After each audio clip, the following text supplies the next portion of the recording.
that everything is done for everybody and will be able to know what I say. And Timmy Mamuina by the bar NFM Radio and you Ray for this program known as Fire Will Burn You. Now, as I usually or always say, this is not about the fact that fire is going to burn anybody or it's not literal. It's not literal at all. Not literal. It's all philosophical. I mean, just that fire will burn you. And maybe sometimes fire will burn me too. You see, challenge me. Let's say fire will burn me. Let's say I'm fire will burn you. See what I mean? You see what I mean? And so, come on, you be and then Thursday. So later on at 8 p.m. Dr. Joe Usajima will be joining in and somebody can say, how things are going in respect of the campaign or person yena NDC for UK selecting as the chairman for that chapter. And so he will be here at 8 o'clock and you can join in anytime, like I always say. So we end this year. He is actually sharing some nice, very beautiful t-shirts. Very beautiful, I can tell you. So if you're an NDC fellow and you want to receive or get a nice t-shirt, just phone in. Even if you don't get the answer right, you will still get t-shirts, I promise you. Right. So tonight, it's all about what is going on in Ghana. You see, it looks as if those running the country, it looks as if we have been taken for mocks for a ride. It looks as if we are not respected at all. Why I'm saying this, I will definitely let you know. Yesterday was it? No. This morning I watched the Randy Abe show on Metro TV. Good Morning Ghana, and the discussion about gold and minerals and everything. There is a gentleman who is very knowledgeable about minerals, prospecting, gold mining, and a whole lot of things.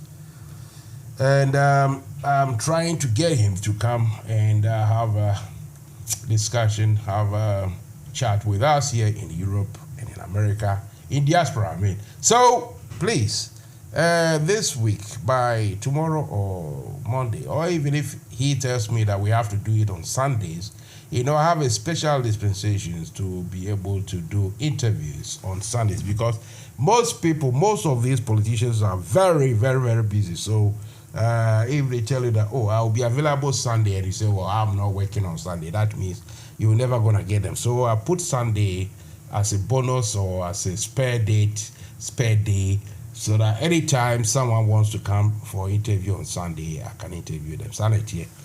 And then I will hopefully from next week going. I wrote this article about how religion is pushing to interfere with politics. How religion wants to be the forefront of politics in Ghana. I don't see that as very safe. I see that as too, as an intrusion. And it is not safe. I'll have to say it as it is. Religion must separate itself from the state. That doesn't mean religion does not take part in the day-to-day affairs, or religion does not speak on what the religion sees as inequities or inadequate sort of performance by the executive or by government as a whole. So I wrote that article, and it got into the circles of the clergy and religion and all of them. And while some really didn't like what I said or what I wrote, others feel I have a point. Some of the reverend and the church leaders, I tell you, some feel I have a point. And so some have agreed to come and speak. And I'm telling you, is one of the big ones who has actually agreed to come and discuss religion and politics with Mansa Musa. If it doesn't come on this week, it will definitely next week come on. So to continue from where we started last week, I'm saying, you see, Baumia is going around everywhere, talking about digitizing and digitalization, talking about how, we should use our electronic gadgets to pay for things we buy, to do commerce and to do trade, thereby minimizing, the use of raw cash. You see, this sort of policy, this arrangement, no sane human being will argue against it. It is really good. So anyone who comes along, who comes over to say, look, we are putting into process, we are in line to getting our system, made up or worked out, so that a lot of people will be encouraged to do their business digitally. Like, today I came here by bus. I just have to touch a card to the card reader, and that's it. I've got to go and sit down. I didn't have to carry cash to pay, unlike maybe 10, 15, 20 years ago. I don't know how long that's. But unlike those days where you have to actually pay physical cash to the driver, and sometimes the driver hasn't got a change and all that sort of thing. It's all gone. Cashless society. This is what we want to do, which is very good indeed. But there is always but, and that but I will let you know after this short information.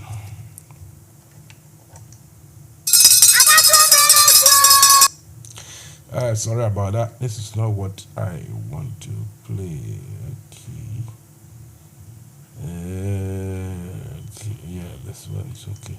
National Democratic Congress NDC no nyam former ni mema mo UK ni Ireland chapter no ya yetienie bena so say beto aba egi chapter chairman fofo na hwede chine no mum lukoto on so e enyonya for Dr. Joe Ajimai, the restoration man. The father say edi party no enim kan odi amonyesema kotine yie ne wetu ni hwesi wa former so nkoso woni mu adwumade de e fa ne hotitiru na esini nan so numade bebre no de egu akwemu a obeye de amaye bini se o sigina ye esiko no dwumade bia be kire party office na odisika 3 pounds empemenum na ato ase eye 5,000 pounds o santwe maguo ni mama honsu 1,000 pounds na ebe show mu dwumade mu kina na esigina ye dodon so a be kire afoforo omo betro mudin abeka party ne ho de omo mbrakura o omo sebeka omo e-card ententem so na atwe adom abeka ye ho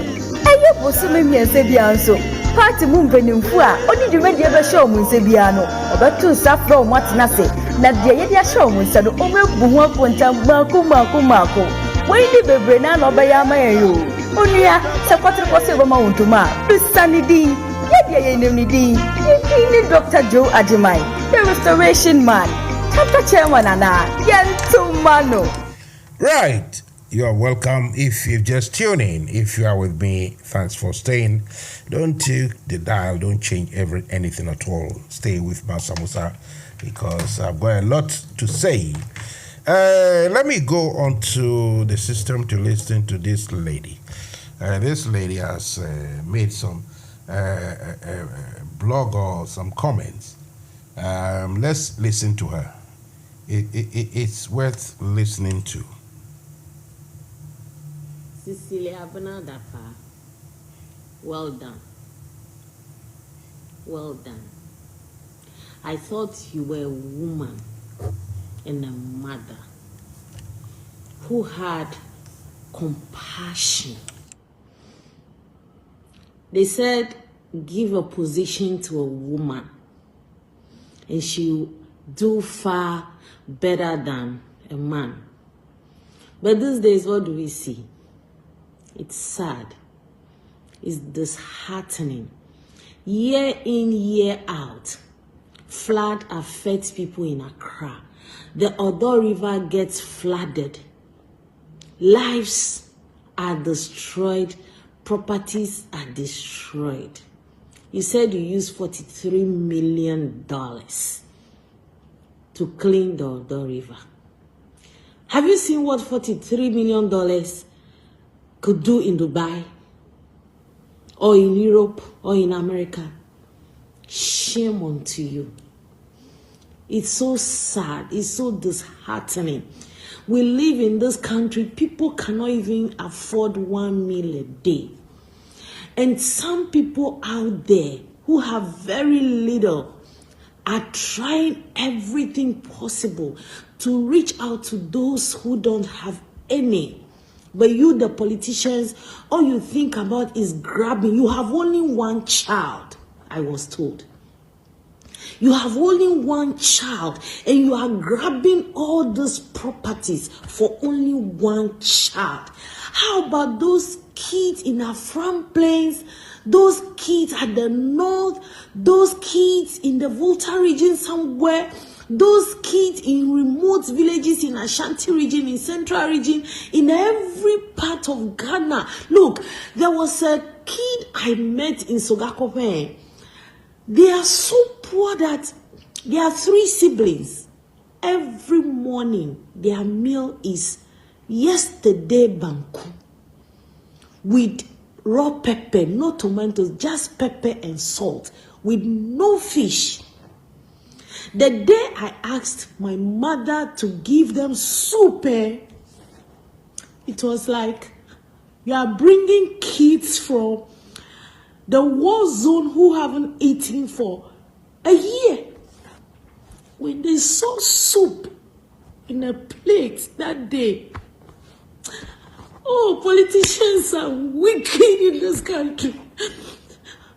You people cannot even afford to go to hospitals. I have a little charity. My colleagues from work and my friends, they help me with their little income and we reach out to people in the remote parts of the Volta region. They have nothing, absolutely nothing to eat. You guys are just there amassing Ghana's wealth, misusing donors' funds. Aren't you ashamed of yourself? And today's Sunday, July 23rd, 2023, I believe most of you are in your churches praising God, thanking God for bringing Ghana down. Aren't you ashamed of yourselves? It's so disheartening what you people are doing to Ghana. It's so sickening what you people are doing to Ghana. I go to the villages and I see kids who do not have anything to do, who do not have anything to eat. There are people who are sick. They can't go to hospitals. Even they go to the hospitals, they give them paracetamol. This national health insurance, you buy a loaf of bread in Kuala, you pay national health insurance. Yet, donors are putting money into this national health insurance, but you guys are just looting the money. And people go to hospitals, you give them paracetamol. Why are you doing this to Ghana? Why? Why are you doing this to Ghana? Oh, don't you have heart? Don't you have compassion? Don't you have sympathy? Don't you have feelings for people?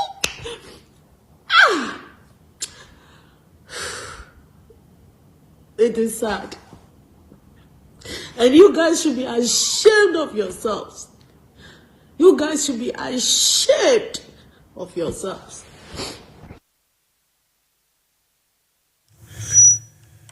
Well, after listening to this, if your heart has not melted, that means you are made of stone. Honestly speaking, you see, this feeling is felt by many people. Our politicians, not only the Ghana one, but throughout Black Africa, they are very useless in doing good things, but they are very wicked at being wicked. They are ruthless at stealing, looting, pilfering, and plundering, taking the monies, hiding them, You see, the problem we are having now, I will tell you if you guys don't know, is that many places are refusing to accept cash coming from Africa and elsewhere. It's a fact. I mean, some remote offshore banking systems will still take your money and hide it for you. But if you come to the big countries of Europe and the rest, I tell you what, they are refusing to take monies from corrupt African leaders. So, most of them, what do they do or what will they do? Yes, the answer is obvious. That's why now you find that they are all hiding the money under their belts because they don't know where to send them. Now that you know, as somewhere basi or Ghana no, can Japan in Kikano cry, eh? Let me go for show music. I'll be back.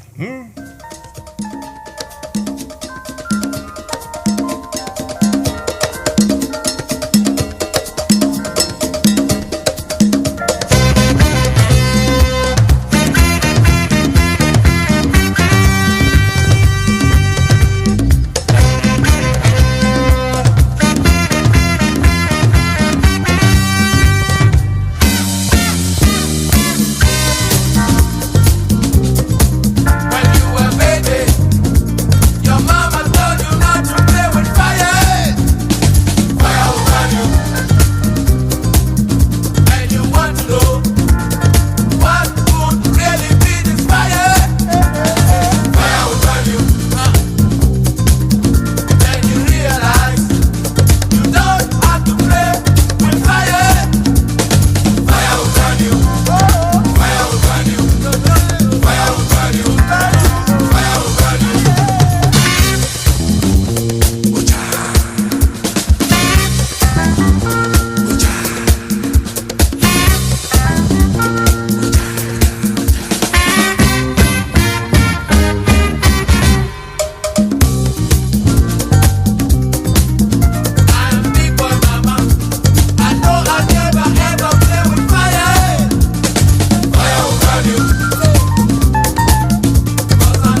National Democratic Congress NDC no nyam forma ne mema mo UK ni Ireland chapter no ya yetienie bena so say yebeto aba eyi chapter chairman fofo na hwede chine no mum lukoto on so e enyonya for Dr. Joe Ajimai the restoration man the father say e party no wenim kai odi amonyesema kotile yie ne wetu ni hwesi wa performance soro nkoso oni mu adwumade de e fa ne hotitru na esine nan so mmade bebre no de egu akwemu a obeye de amaye bini se o sigina ye esiko no dwumade bia me kire party office na odisika 3 pounds empemenum na ato ase eye 5,000 pounds o sanke mabuo ni mama honsu 1,000 pounds na ebe show mu dwumade mu kina na esigina ye Dodon swa me kire afoforo omo betro omudin abeka party ne ho de omo mbrakura o omo se beka omudi card ententem so na atwe adom abeka ye ho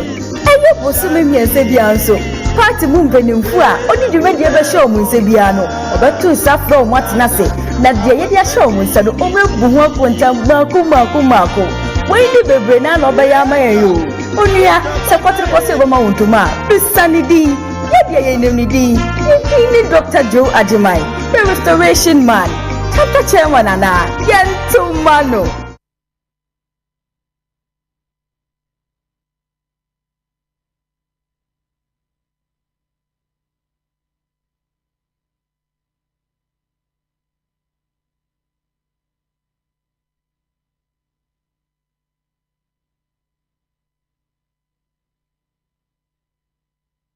Wana mutanen NDC da ke United Kingdom da Ireland chapter ina roƙon ku har wa yau ku vote ku ba chairman Akwa shi kada ne wanda in Allah ya yarda ya win ya zama chairman zai kawo welfare program da zai taimaka muku ya taimaka ma party mu daga cikin wannan welfare program dukkan member da ke neman taimako lokacin da ya shiga cikin masuwa abin da ya kama daga 50 pounds zuwa 400 pounds welfare program na ya tabbatar a baka a taimaka maka in Allah ya maka dalili ka biya wannan kudi bayan haka kuma dukkan member da ke neman wani taimako sha'anin batun takardun shi ko wurin zama ya ajiye manya da lauyoyi da kowane lokaci kake neman advice ko kake neman wani lawyer da zai taimaka maka akan batun sha'anin zaman ka a kasan United Kingdom shi kuma su bi bayan ka su taimaka maka su saya maka ka biya wani abu kadan da yake in ka je waje zaka doki lawyer ba da ka same shi haka nan ba muna roƙonka member NDC da ke United Kingdom ko Ireland in lokacin vote ya kai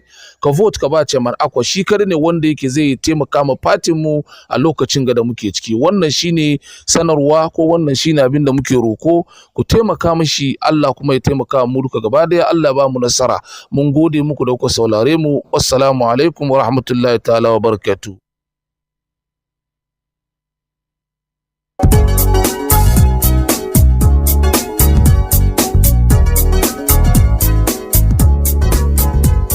Busiafo sese die yenam top connect so emani sika de bagana efi wiase afa na nyina yentia kapre ane aye free top connect amasika manie aye mrekra ye wohia ne se wo be download wo top connect app no e wo Play Store dia ma wo Android phone ana se wo use iPhone so a ko Apple Store na download the top connect aye simple kra top connect wa man be aduonum so wo Europe North America na Asia wo mane wo dofo sika fa top connect so a tem na emre na mawa hoto swonso sese die sika manye di foforo kra any top connect se wo hia chechemu bia free top connect e wo +442 081 6155 ana +442 081 761 600 +447 882 950 088 ana se hwehwe top connect e wa befontin tafidie nyina so top connect fasika mane wa dofo asumdiem a wontia kapre top connect yenso ye dienie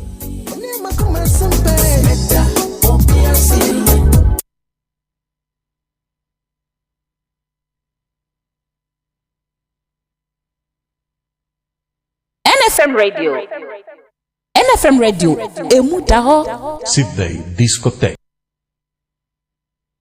Sydney Discotheque Verano del 79 con la mejor música del mundo. Oye, oye.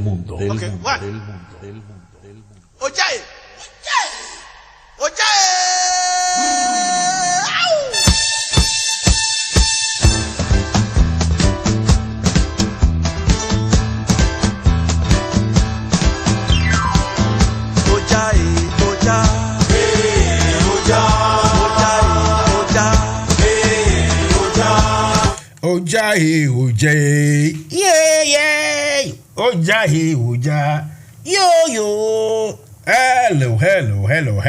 You are all welcome. Those of you who have just tuned in. Mansa Musa, I am alone doing some stuff here, working out which button to press. Sometimes I get confused, so that's why sometimes you don't hear the voice for a while. But I'm here. And today, on behalf of everybody who is an African, we have to congratulate the Nigerian football team, the women.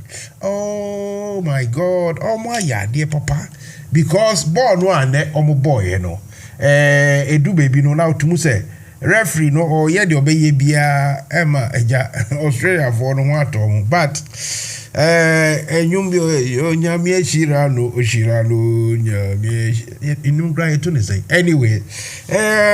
if Spanish is also a two omunyumbi, que sira, wherever will be, it is that que sira. So upon that case, sira, whatever will be, you know. And made all the congratulations that's here and Makumo Moa I am the dead for at least the past 3 hours, you know. Now me politics in your mama church crab is impossible because Nigeria for man I dear papa to go and beat and beat the Aussies 3-2. Even the Aussies second goal the crowd it shouldn't have happened, but it's all well and beautiful. Alataya for Super Odin in Nigeria. We should congratulate them. That's a beautiful win. So that on that point, I am very happy indeed. Now let's come back straight to earth. And what we're talking about is about the fact that while Baumia is going around everywhere talking about digitize and digitalization. You see, digitize. So the word is digitize. So digitalization and digitization.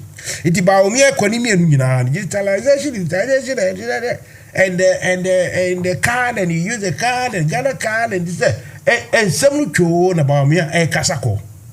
You see, let me tell you something. I told you a story yesterday about how, when I came to this country first, you see that you're working on construction site or you're working as a cleaner. Usually, that time, your man is young and agile. The strength is everywhere.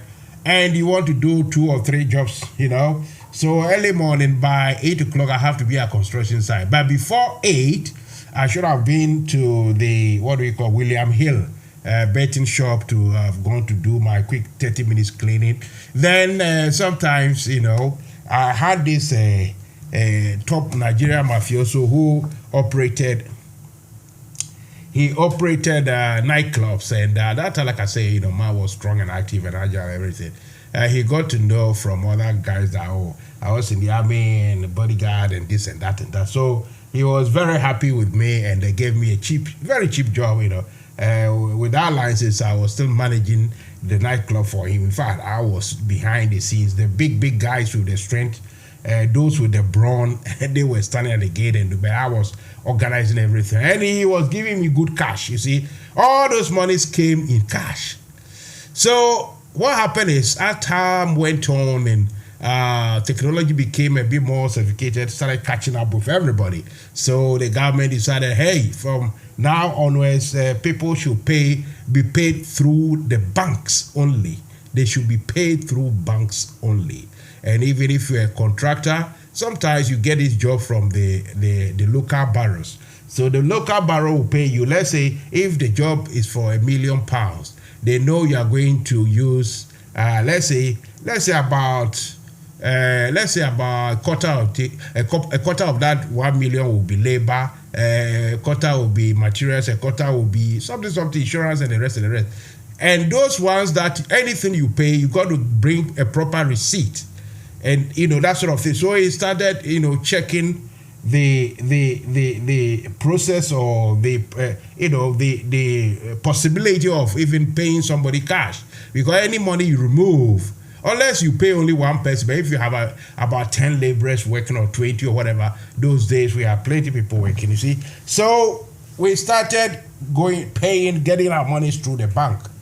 Gradually it removed this cash, brought cash economy to its heels. I mean, to its knees, I should say.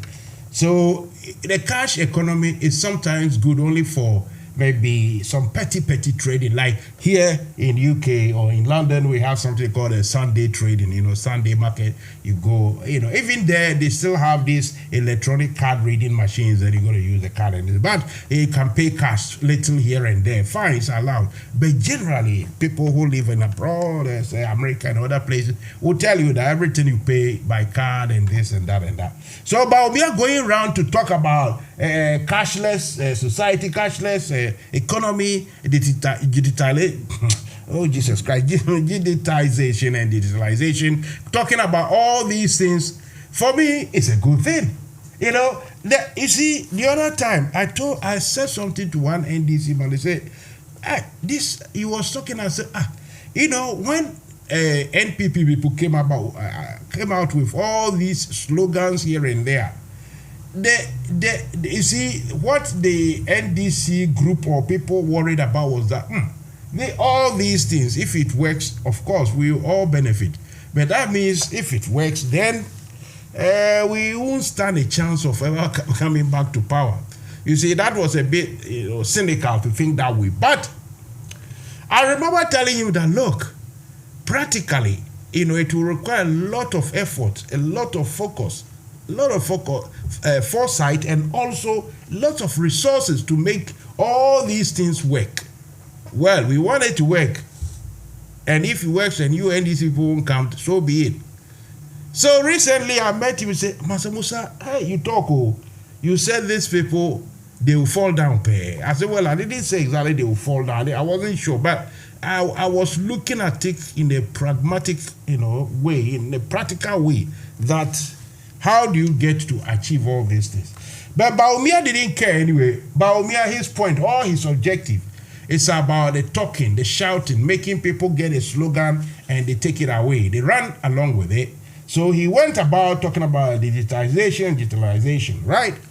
That the cashless economy is what he's driving at.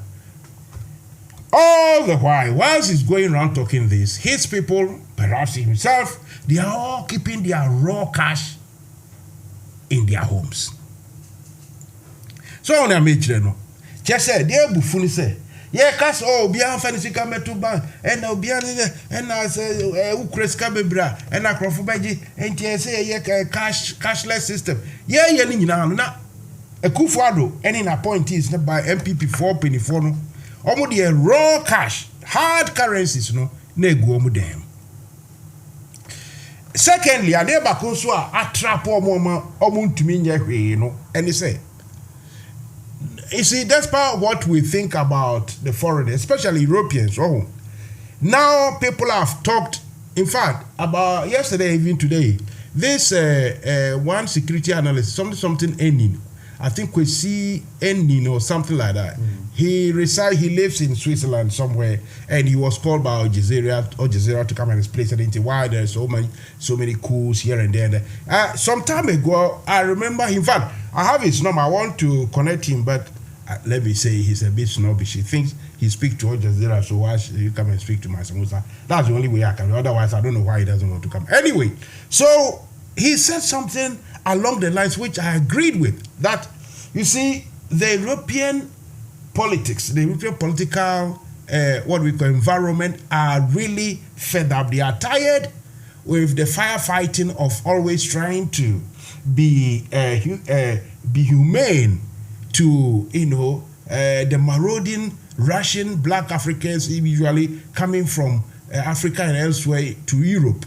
At the same time, their people, their citizens don't want this. They think there are so many influx of, especially different skinned people, right? So they have to balance this, and they know quietly and secretly that it is of bad governance. The monies that have been stolen that some time ago they will bring it to the streets, of London, Paris, Berlin, Hague, Bonn, all those places. These are the monies that help them to build the Europe. Now, they feel that if they go on supporting such, practices, encourage it, it still keeps the citizens in the Africa, West Africa in particular, keep them very poor. And for that reason, they will always try to migrate to where? To Europe. And the Europeans don't want to see our faces. So the reason is that now most of these top countries, you see, well, if you go to some obscure places, some offshore banks in some small places, they will still collect your money and save it for you and take their chobo. But in London, the Square Mile and all those places, big places, they don't want to accept this cash from. How many times have I heard or read that, a Nigeria foreign minister, so his wife, they see some huge amount of money from her and the Heathrow and this. They don't want these African people, heads of state, to send their monies to Europe again. So it's making it difficult for the stolen monies. And until then, Obetian say, and rapa, metis yes, lawyer Bionuso, ya kwa attack ya only the fear for area. Fifi and the attack and the Aberdeen Sika Bojo $114,000 na the kika on the idea. Right? Then I was thinking, Nkrofui. Actually, I mean, read the story, also a year Juma, Ekufuado office. Oh, the monies that these people have taken and they are hiding it in their houses, in their rooms. You see, the money that they have taken, they are hiding it in their rooms. They are going to have sleepless nights, because if you don't hide it well, it will be stolen. If it's stolen, maybe you can't even go and report. And if you don't, you are not lucky, your Abai goes out of power, and some serious, because they say say NDC for ba abemu na obi ye ne ho ti say abron ye say for national interest, for a national crusade for the benefit of Ghana. Chobey efi ne ko ye certificate Greater Accra, all foreign former ministers near the idea, police task force, they should go and check. Why any begina brocha ka say don't harass anybody? Why? Because they say so be super now or ye can't because they say only cry to me. No, that's a court crowd fee within 1 year, 2 years. No matter how much change the court, and then in Crawford basis. You see, all these things, some of us we previously would have spoken against, say, hey, you pay proper management of the country, you pay proper governance. But if some people come and they want to, vengeance, when it is in its warm state, that's where, some people say it's sweet. And others will say, blew, akraka, blew. You take your time before you say, pa!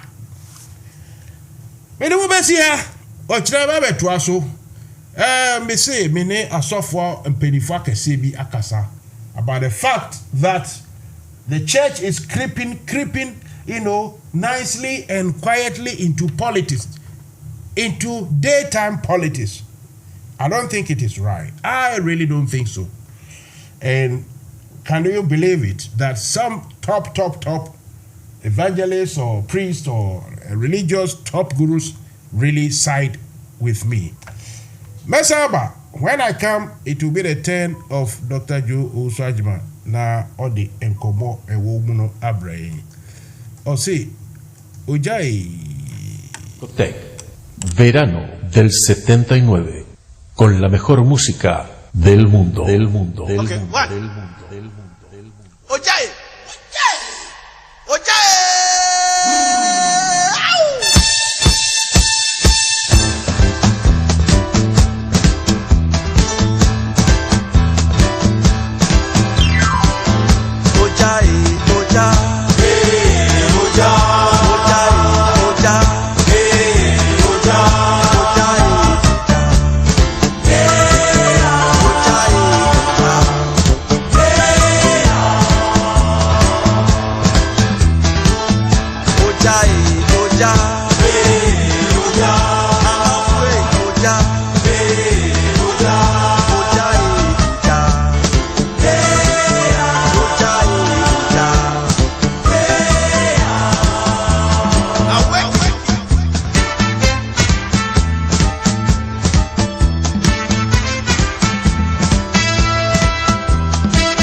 NFM Radio.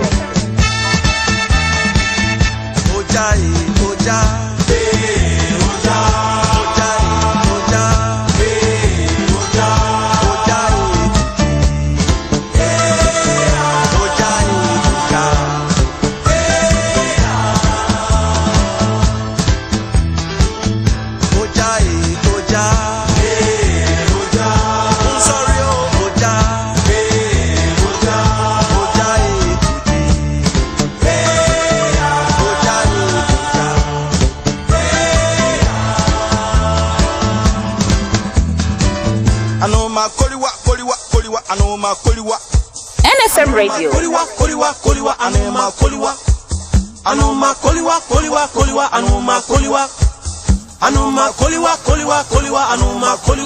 Okay, Osi Anoma Koliwa. Whatever the young version of Teddy Ose and his late brother Mark Tonto really wanted to say, I don't know better, Matthias here. Anoma Koliwa. Right, so welcome back if you have just tuned in, and if you are with us, thank you for staying. Now though, we got to do the by talking, no more monologue. Don't you know, so wow, baffle for we and then baha, and then you know something we call a party campaign hour. UK Ireland chapter of the NDC.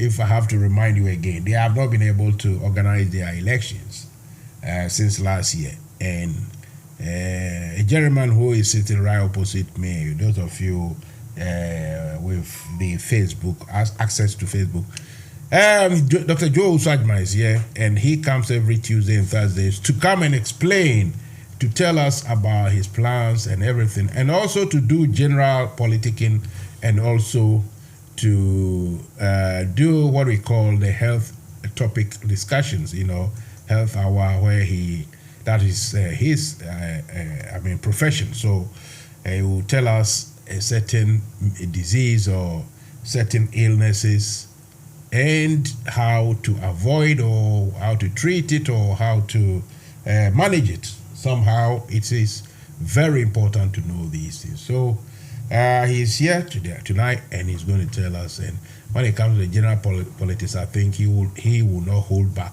He's not as diplomatic as Mr. I call him the competent one, Tekpe, who is always very diplomatic. Even yesterday, when I begged him, I said, take it away, don't hold back. I said, Tekpe, he's always Mr. Technical, Mr. Competent. Good evening, if you are listening. By now, he's in the classroom somewhere in somewhere US or face something, teaching or lecturing. Anyway, so, na Dr. Joe Usajima. National Democratic. And you will see and now information we see you can no so bad. Yeah, then as I say, every chapter chairman for that's a detrimental look on his way. And you're for Dr. Joe Ajimai, the restoration man. The father said, if you part in wedding kind, oh dear, when you say my putting a year, they will to the west over 4 months room. One word, my dear, funny put it through. Now it's in a nice so. You might be brain or dear Guaquema, oh, by a dear Maye, Benny said, oh, Sijna ye. Esiko to media bia, but the party office. Now, Odisika £3 and payment numina to us here. And 5,000 pounds. Or Sancho Magwani Mama Honsu, £1,000 na ever show Mujumadia Mukina. Na is Sijina. To don't swear, but here I for Omobet Tromudi, Abeka party in a hoodie. Omombra Crow, Omosabeka Omudika, and 10 times so. Na Achi Adam Abeka home. And you possibly and said the answer. Party Mumpenimfua, only the radio ever show Munsebiano, about 2 saffron what's nothing. That the idea show Munsado over Buma Ponta Marco. When the Brenano by Yamayo, Onia, Sapatra Posebama Untuma, Bisanidi, Yadia Yenimidi, Yini Dr. Joe Ajimai, the restoration man, chapter chairman Anna, Yantumano. Right. So, Dr. Joe Ajimai, Aquaba. Mansa Musa Mejoso. I'm reviewing about it. Oh, Yamiadaro, my holding days at Jatabrua. I see, because who dollars ni yen ni rupees, Indian rupees ni your friends South Africa kwacha house and then ana omo kwacha bibi size who be gugu mpanase ana Musa media bo minana. Oh dear chale ayana see a dibi sire kakra anya sa obesu ewu amen enim guasi o enra me kan I don't know enra na me kan ade na say ma me be lawyer be our crofo ko ready ni fie. The fact is, a lawyer now you're ready if you're going to ask me brain no a problem, mommy. But later me be when oh a lawyer or what a Kufuadu office. I mean, dear Nekosi, take it away. Your Mansa Musa Medase and me tier for young for money agro. Radio station nano Mansa Musa you say and you pay cheer no Kayako be 5,000. The Denyamia say radio station akoye baby aha. And yet in Sempa, aha, and a Ghana Kasa, a free UK phone Kasa, Emma Ghana for New Year's in Archie. Radio station and a radio station so Penocrepa Tia, a fat, a mamu bonny a cosu Ghana, no swa. Aha, and a bitty. And tea for Mecha will be a na Medamasi, someone yadaji, na Mobabiti. Na me chat here for not me chair me campaign team so. Ebi so mo ya die Mansa Musa dwuma mo bɔ no me akra do me bia ɛya na ebro ayi akese ntiase so na de odikai ɛyɛ Mr. Lonsagini a ɔno ɛyɛ campaign manager the deputy ayi Miss Rita Mensa mechiao papa ana Dr. Tebi mechiao Dr. Tebi congratulations ɛwɔ wadwuma no a was starting a wo ye no why ade Ghana ni bade so kwachira de na King's College Musa na okoye na gese wako wanim mo waya de ana ai minua boga aye Kofi Adani boga 1 ono nso a graduate minua mechia pa waya de e kire se NDC for MPP 40 mejire nim kase ye sabi ye nim ngoma waya de pa mo na ai graduation party no me crocodile shoes bi me de beba na me free one so a obi oka san nipa ya mbubo mu nyina hu se obi adwuma ekọ tito so hu na obi annam wiase nye gale se na nakufado ne the ministers nam wiase o me gale obi anka won asem no de ohwe o so eye ye niaba ma me se wa papa bi ono nso ono ana me chia no na ma me se wa oba adwuma mo ma wie no ma mintinsi Ghana aye menuamo a omo communicators na me no ma ye adwuma pen na omo se omo ntena se na omo pese me be ye chairman ne kabo mu ye adwuma saa kosi se ye de President Mahama ene ndis beba power na de ekoso a tantantan we no yaba na ya be ye free ho enti de odikai aye Hajia Akomapa waye bleach wachira manfo si de si yesem na ye niam bebre ma me no very brofum ye si very industrious kese on tra won kasa aba me na adwuma na gufa de kura ba mo adwuma yemponi na Hajia waya ade gufu anu aba communication expert Mr. Emma Bolo obi buza am say eminity say what the Michael Abolo na me si papa we obo adwuma menye na metie na de wo si kasa wo mama party na yakono Abolo medase na makominia atokwa me na wonso ato mo ene adwuma pa o ma NDC yede ono boss Abolo moya ade na mawie no papa we nso eye Mr. Obin Frimpong ono nso atwetwere ene Facebook ni ade communication pa ni NDC ye ne o mema no nyankrofo bi do mo mema no afi se omo bi escache dem enti bechia pa Mansa Musa baby emedru no mema campaign manager abe my update na owia na ne asema wo no current affairs no nam de aguso medase NFM Radio emu da ho National Democratic Congress NDC no nyam forma ne mema mo UK ni Ireland chapter no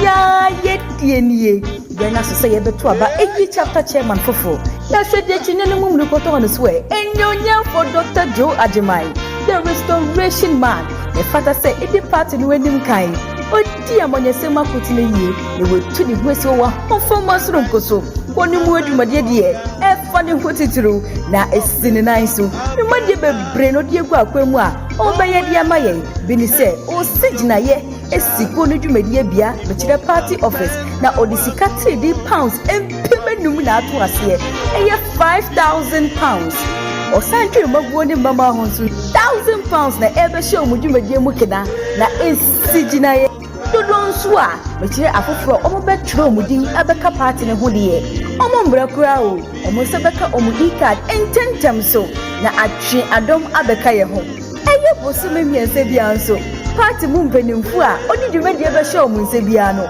obeto safro mwatena se na de ye de show mu nse no omebu ho apontam mako wei bebre na no be ya mayo onua se kwatre kwose be ma wontuma bisani di ye ni Dr. Joe Ajimai the restoration man chapter chairman ana yentumano. Right, so osi yentumano mutie Mansa Musa ne Dr. Joe Ajimai nyumrei yeshiem ha. It is now what we call the campaign hour na no honsem na obete Dr. Joe Ajimai ne campaign manager. He's ready to rock and roll. Nkwa humano swing connect na on starty na on canism na ENTA. Lonzi, how are we there now? Mansa Musa, good evening. Yeah, Joe, so. Mansa Musa, my chief, me chair a chief also. Namede, I should actually so coma a friend opinion, when ya adaje or dimre, near the Ghana home and fit to NDC. So you will can't hire me. Yes, I'm the campaign manager. Baby, I send you no. Me proper man sana pini now no news at the Biamecano, Yen TV Fufubia, name the senior Debia Canon. Yes, sir, I was so sir. NFM Radio. Your friend saying, CIC. I knew so my own Munima on the Aquacodan kind. Say, so any of Mushi Moon or Mufadi, SSA on the Tuja Tujan. And who can make a chief for a dead chief for so, say, Omajim, course, Aminia. Media houses are almost so many Dr. Casa. And yet, say, I say no more Casana, Yin Obano, Yin or by agency of the secretary. I must send the Biamecano. And there was a Waquina or the Mayan, or in Rimoa, and no extra common. And media doctor, a din common, and che, Obeti, Mene, Macofo, the best number of Manasuna, the won't be yes, I'm a tier for.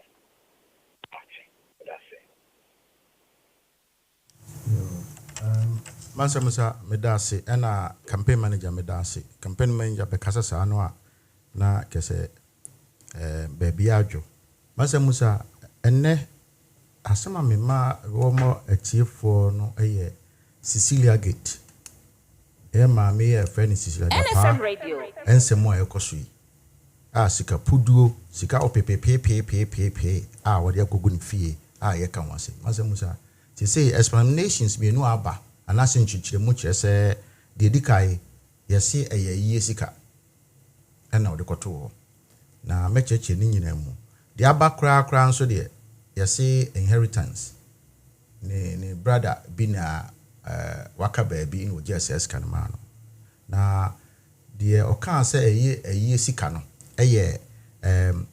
Mr. Clement Wilkinson ye MC Woga West Municipal Assembly ono ene kan se na Mansa Musa be se me busa wo enti emfa se sasabonsam aye kura Mansa Musa sasabonsam na aye kura ne ya eti ko menya se ska we efi se ho odum se ewiase yesi population 7 billion meboa ti se 7 billion ana asofo no so amia tiase say yesi omo kabrofo bi or say many are called few are chosen so what is abra you know omo kanwa na guess yemfa ne say nipa be call heaven ne kura no 1/7 na ekwa na guess 1 billion na omo call heaven meboa and aka 6 billion and omo ntimi call heaven enti na guess bronsama yie no nipa 6 billion ka ekwa ase nyesa and obi etua pa say $1 so what ase aha and e be na o tua no say bia manfo so be wie bi amanfo be wie bi ni ade na enti maami we na yie no me say sabonsema yie kura no ma say wo nya say ska no na wo de background ska mu a Mansa Musa one seed do go say na benya abetima convert akọ dollars what you say ti say sabonsema yie kura na ye ya Mansa Musa me say ke nya say ska we what you say enti no me say papa na obekasa ye no eye kura sen ko nkasa kura bi no mu ma no na sem we enko bebe ekọ because on we say na ye akọ say Ghana for say ye ti bonko so ho as obia nko school da no mo bubu agu omo de bulldozer abubu agu what you say and Mansa Musa de toso mienu enso ye wase inheritance say onua ena owu ye to onua ne wu ye na oja ne sika wase onua ne sika $800,000 ena ono aso de $200,000 ena a friend say okun so de ye sa €300,000 na omo ko hu ye no sa na de odi asem we ba betu dwa no Paul Adomochi on sa journalist we asem biye kwa kowu a na akokra no sa kwa we wonye credible ba akokra na busam se die ntra nya sa kwa no koto bronya dua thousands of Ghana cedis no ebusam up to now want me ameka hwe no sa kwa we obeka so ye lawyer ni ye fe ko rewre mu ase wonye lawyer ni bia no ne nipa we Mansa Musa o ka asem agidi so dey ase akwa we journalist wo ye public servant abanyama wo ye wo ye board bi I can say airport de ben de be una wo da no wo ye se chairman so wan wo twa ntwobo wo ka asema ye nyini na Mansa Musa na asema wo sa aka no kora wo de mame san komu a hwe sa a wo kan enti obeso kire me se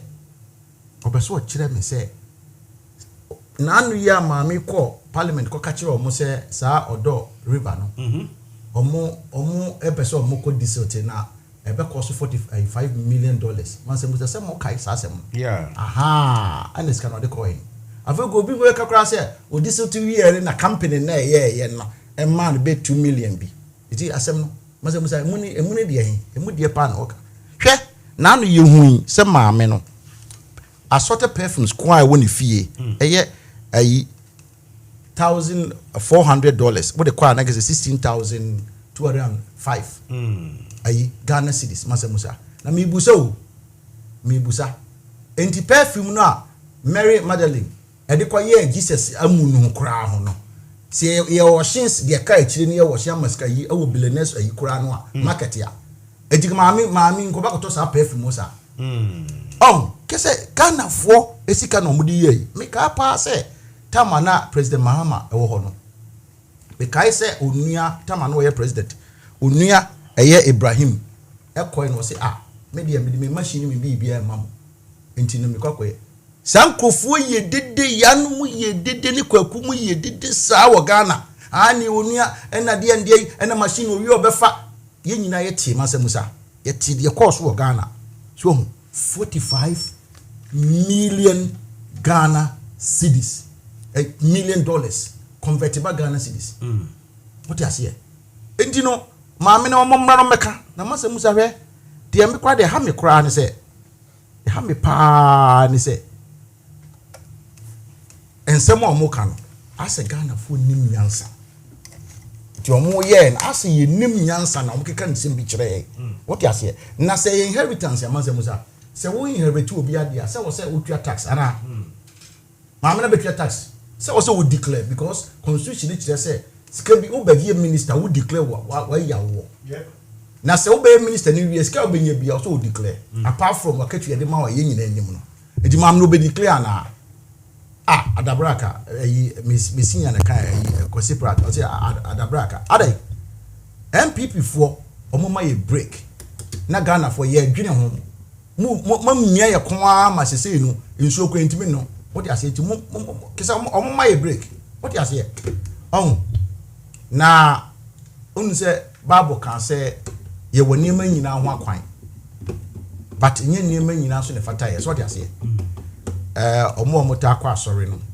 enim sasema meka ye enti de meka che MPP for ne say hwe asema aba no mo betuma defend bibia na we die mesra mo defend ye mo defend ye hwe me no ka say ayi fence Bloomsburg ade abeto sisi ya say sika no mafa na my investment I said detailed investment ama so muti mekomo ade dra because so ye minister next ka we be ya so okoje bribe so okoye the investor ba sama se usuro enti no ye say no wonya de na de me yakora ne say sa asem we esi 2022 is it ma me ne be so kire say asem ne kora no a charge sheet ne kora police for ne prepare ne kora no omodi ne bone enema wo so ne nya ne kora na be se mu de ne nya ne kora sika na ayira na nya ne kora na asem na ye ka na nya ne kora so na adenti na makọ court. This is not the first time I'm court.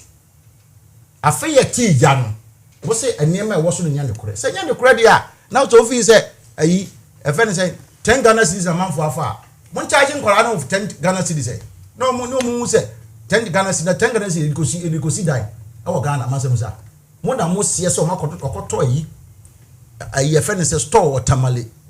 Ana watoto niema gum no woton niema se two and woton we akoto ayi e fe ne say makoto to cars we had to be a man boyfriend we had to be a man boyfriend adamfo any ade former boyfriends ya to be a mom enti masem ne say nye ne credit a e dem wo chi o ma yede so na de me de make an say sankofu we mo ho Mansa Musa omo de Ghana fo di agro omo fi say Ghana ke say omdo mo say wo ye ni sana me meka no omdo mo say wo ye ni so ye nyina wo ho na COVID-19 ko foi yare aba obi esu yare a aba obi esu mo na sankrofo we mu kofu we mu sika ba ye no omo didi bronya omo nia gi no mo we ye wo ho na yi agimamanu fan ayi fa ni say health minister kwa vaccina ye di gi $11 ko de ba gi $19 what you say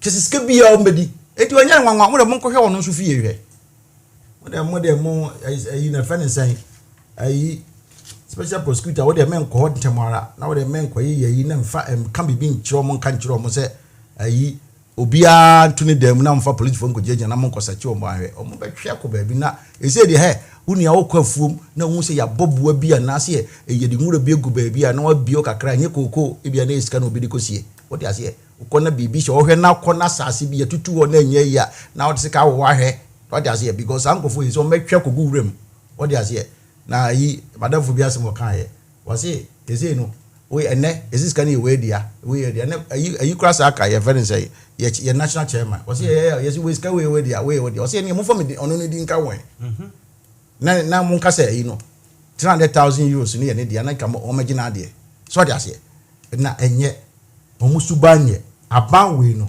koye connection aban ma ye connection kwa everyday bia scandal na monwa se me nuamu MPP 40 ba radio so bekasa omutim ba bekasa kesa aban no ankasa Mansa Musa sa aban we ya aban omummo no ba baako kesa omusubanye time so what time sika kesa me bana metiu na wo kasa wo se ba omia digitalization ni sane manema na wo ye say obia ama wo kasa be promise ye say obia benya bank account say ni ade no bank account ye disika gudem no o se na wo box mu ni ade na ono na wo credit no onua ne de ma no o de ma o maame eno maame so disika ne bre no na omde gu adaka mu na wo enti sa ankofo mko bu adaka ni ana no mahu ana me se sika ne ya pepepe enti Mansa Musa omutwum wo hu utwumwa wo hu na Mansa Musa anya obi kosa anya egu fom obi ko ko yi ba ko mi na obi hu na mi busa mo NDC fo am wo krum a enra opani bi eni bi di nkomo opani eni efi kra se me kra po mi se mi ntimi match na ono o say Mansa Musa na crofo yi they cause this is a time they have to organize a serious anti I can't say can say grab and say can say anti corruption another word we use Quite corruption match. Serious for London about this. Woman just one day. Serious demonstration Ghana force and to alert the international your friends attention. Say hey, the Causeway Krumuni. Local and international media for Bisheshamwa. Now Ubia one or two mutimi kasa. Eja omobo Mansa Musa pa me make kasa mo. Actually with the Causeway. Ama the national international audience they will say hey sikana ye almost swadi maye ne ye no ehia fo no nya bi ni intina ye nyina ye dwane abampani fo no asese nyina hye obon passe me question me to ama obi so ofie and another NDC ni bi so ba me bi sa nya wonko a you guys can you organize something you organize as my working ye nto aba leadership be ne ko what dey fan say ye leadership in free you say me say Mansa Musa you move on. Mansa move on. You move on. And Komobo ha. Yes, suggestion by Komobo ha. Mansa Musa. And Penifo say Nyam Komobia Yedi. So, and Komobia Antino. What Frey ya Allergia now what Busan say Allergia and our ground leader. No, was I didn't organizing. So, because we organize here Bentoka. So me no din come as general and I make to me just a munina but idea is say a good idea a fantastic idea but we be organize a band and the be an say allergy no hunu na so be organize ba ko a ye beba Mansa Musa the one say your friend say ye kan no afi de Canadian pon afi de wo ya pa ba o say Canadian ontie o say na no Canadian kan ha was at him did you mood dealing in from Mutatono. So man, he never so many. Nine the unlikely invite of Kulusua when you campaign more move you back to America for you. The owns a Canadian some kind. So also Baba Johnny. Can it was so called US a Bodo. Now the one is a what him say Cathedral Yasemi. Cathedral Yasemuna, Honorable Blackwa, Honorable Michiao. So would me and a version. Now the one say what they call to shrag human rights, commission for human rights and administrative justice, what they call two many a far in some bonny or more year for cathedral, no one near maybe or more year. Say a year finance minister Ken Ofriata, any a Reverend Victor Kusibuati, any a Kwabena Dujamfi, say ni dino. Court wajiatum, tinidini mi yenya defreno. Nti dia wo de na wabo. Aha. Nti dini mi yenu nyina ne defreno. What the Reverend Victor Kusibuati na wa ma slash naba na ye kwabena dujamfi. So our maami ye different and the date of birth ye different. Nti omo nyina so tiwiase omo te Ghana omo hwe cathedral so. Nti omo ko say omo mpre mashrag enye nti omo asem ne mu na shrag ze hwe. You lie bad. Me modi enwu. Asem there they say ti omo am so omo ka kire omo say ayi asem no so omo po omo mpo nti omo fo omo defense mra adomo obi kan so omo nia ya I ready bi anya asem kwetwa so na said that me kan ye no sa ban we no ho omo ni hwe eyo ho aban a wo bibia na se ni po betima president Mahama ne NDC aban we no omo sa nti so omo kọ Ghana fo hu omo wait ti say kese enkoyi nti no omo ma omo kese o se na nakura kasa abatu kura ye kwekura be ka ma ye na nkompe be no because enkoyi na I say de bia no aniguase no em say o ma hyehye ene didi so o ma hyehye scandal upon scandal o ti ase nti sa Cecilia Gate ya be ya onu se na anokura yi ko mo twere brofo kura mo twere abaye yi ko na makoye ne Cecilia so ti ase ana kese ayi Cecilia nso na ba kwa sa ye no yi ayi kese CEC kese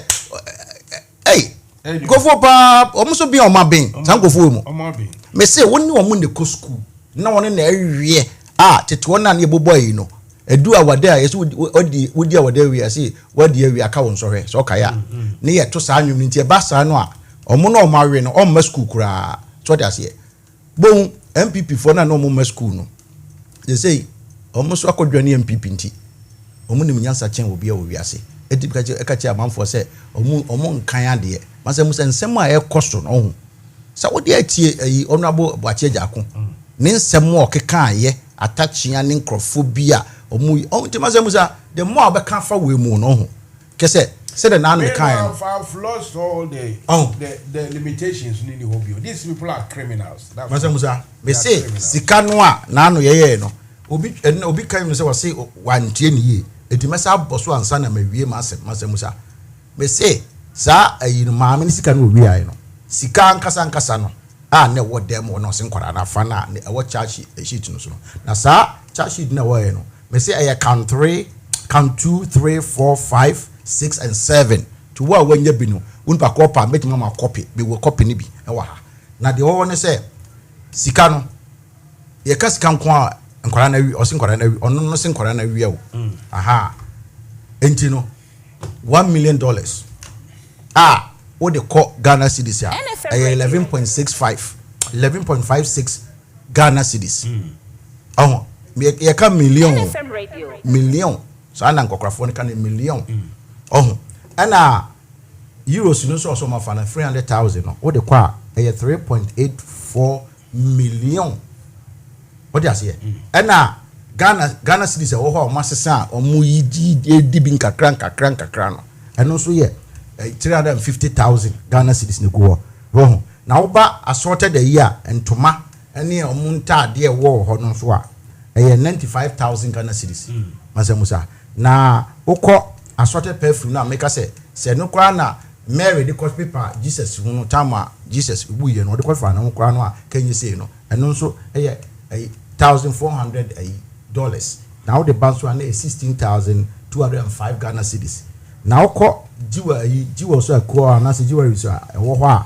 omoye no so $95,000 enti no se wo de kọ Ghana skamu nso a na ke say 1,99,625 like I say 1,99,625 ena kente awami anwe pa Mansa Musa say mudro kente pa mudro ke say ba was kente ba Mansa Musa eno so ye 90,000 ene gudem ho ankwara na wia ena memma pa bema suit what the shout yes minister ekunu ba so that's here eno nso no $3,000 so na eno nso no convert here 34,725 na Mansa Musa kan nyina bom maska be wo Ghana ska mu a na 17.49 million so enti no se me kaska ne achi epo no edachire no a no kwa no nsesa na edachire no obi betim da hwe ne ba school afi no Mansa Musa scanning nyina ye 17,490,680 ska so ma wia no ya convert ya cedis na ye wie ne yesi da bi ye mfa nko dollar ne ye mfa nhwe se sika we no a ye ka wasem no ti na wo se na Ghana kra na ye kra ma ye se be ko IMF ana because minister ba kunu o na yesu nim se na national ministers 100 and something what you say mo fa na kan wo se asem a o ka untimi nka na kan 100 and something na say upon something na sha kire no eno ye beburu ya enti de wo wa ne se ye de call dollars mu no ebia na me calculator ne nye Mansa Musa bituma convert na as at yesterday no na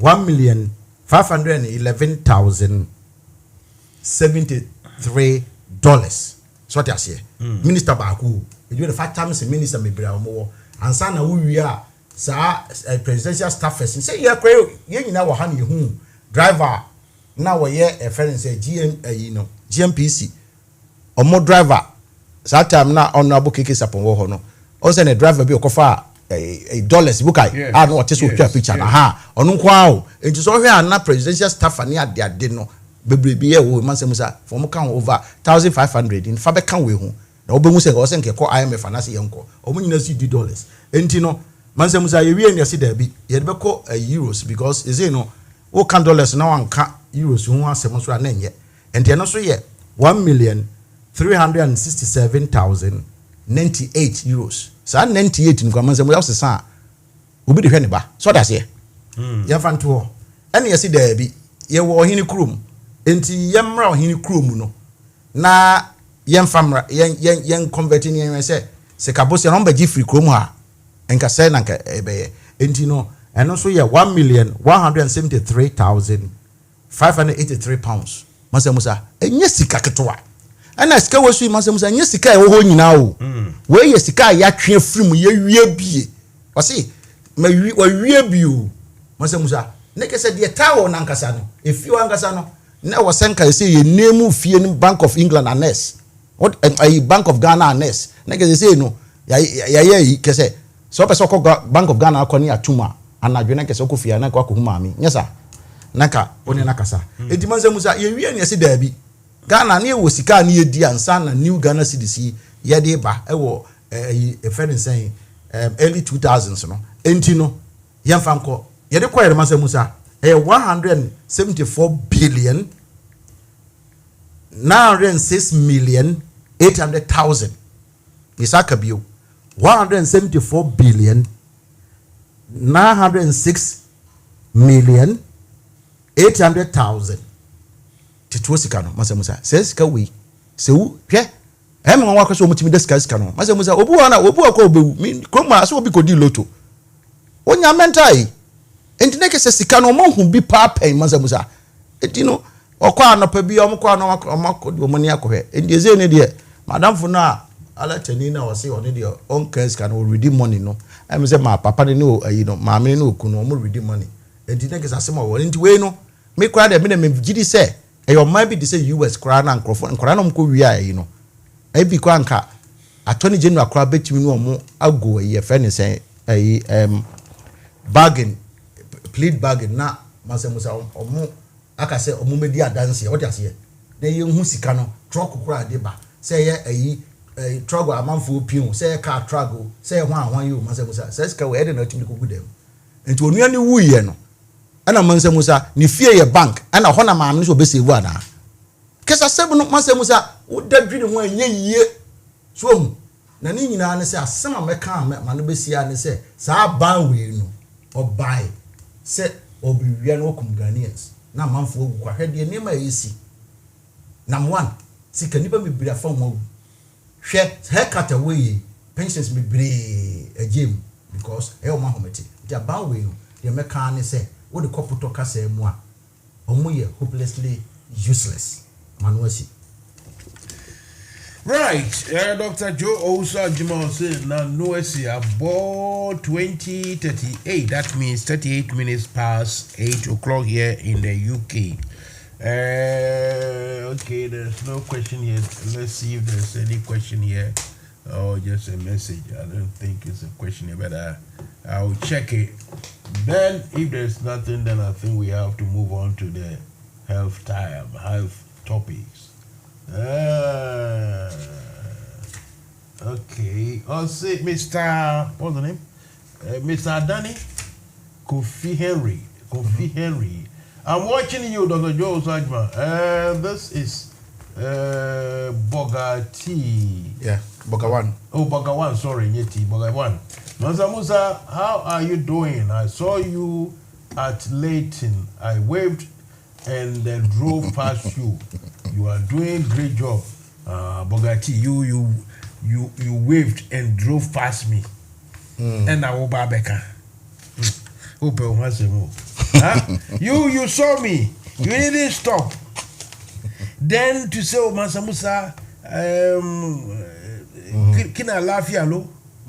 Busame I send a house no fina jowi no na ka okotoku to me say edimorphin is coming to America no na ka hwa me utwe mu say hwim we na oba to Facebook say you saw me, you waved and drove past. Ayo Bagawan, nice one. Me that say for your comments. I feel I was say next time na ye come anyway. So I think that's about the only message. So if you are ready, then it's time for our health topics. Yanko. Yo, Mansa Musa me da sibio na me da tie poso ase. Mansa Musa ene yare e be kama sem me yare e friend ko le ra. Cholera. And one sem ne ba be kana de wo wa ne say because the India me country mu ne say ana nipa bebre e change we no. Ebu a bo no a change wan cholera.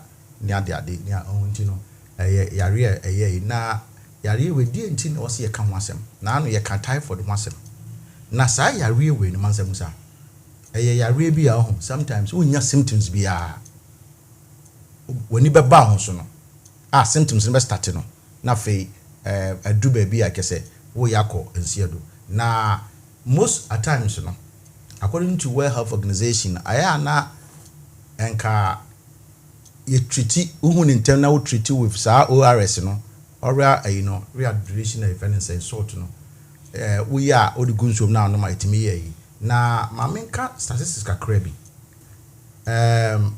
sa yare we etimi eye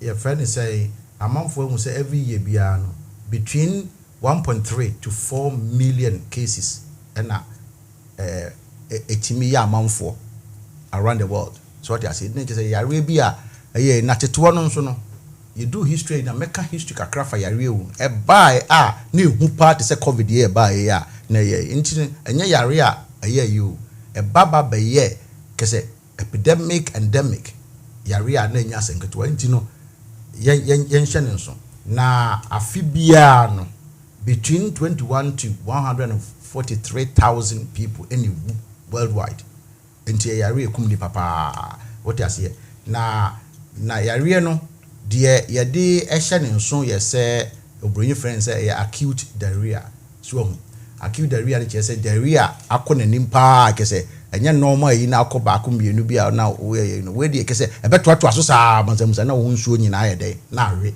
enti no ye nhye nso na de wode ba no eye aboa bi a ye fe no vibrio cholerae na enti na ohwe ne din na cholerae no ene na ana bi kan cholerae enti ena ye de ato saa cholera no what you say ni ye kan science name no ena ye de ato no na ade bi a asatin no emre ye wo musisi ye no still headache ma aban bi a okọ saa developing countries no ana say okọ even big countries na nipa ye omo shanty towns nipa adoso wo ho no yi mo omo enti ye headache pa kese emo omo enti ye nhwe na ye bekọ eho history kakre bi na for ye trasim aye na de ba ya ne say 19th century and a yare started na started free River Ganges ewo India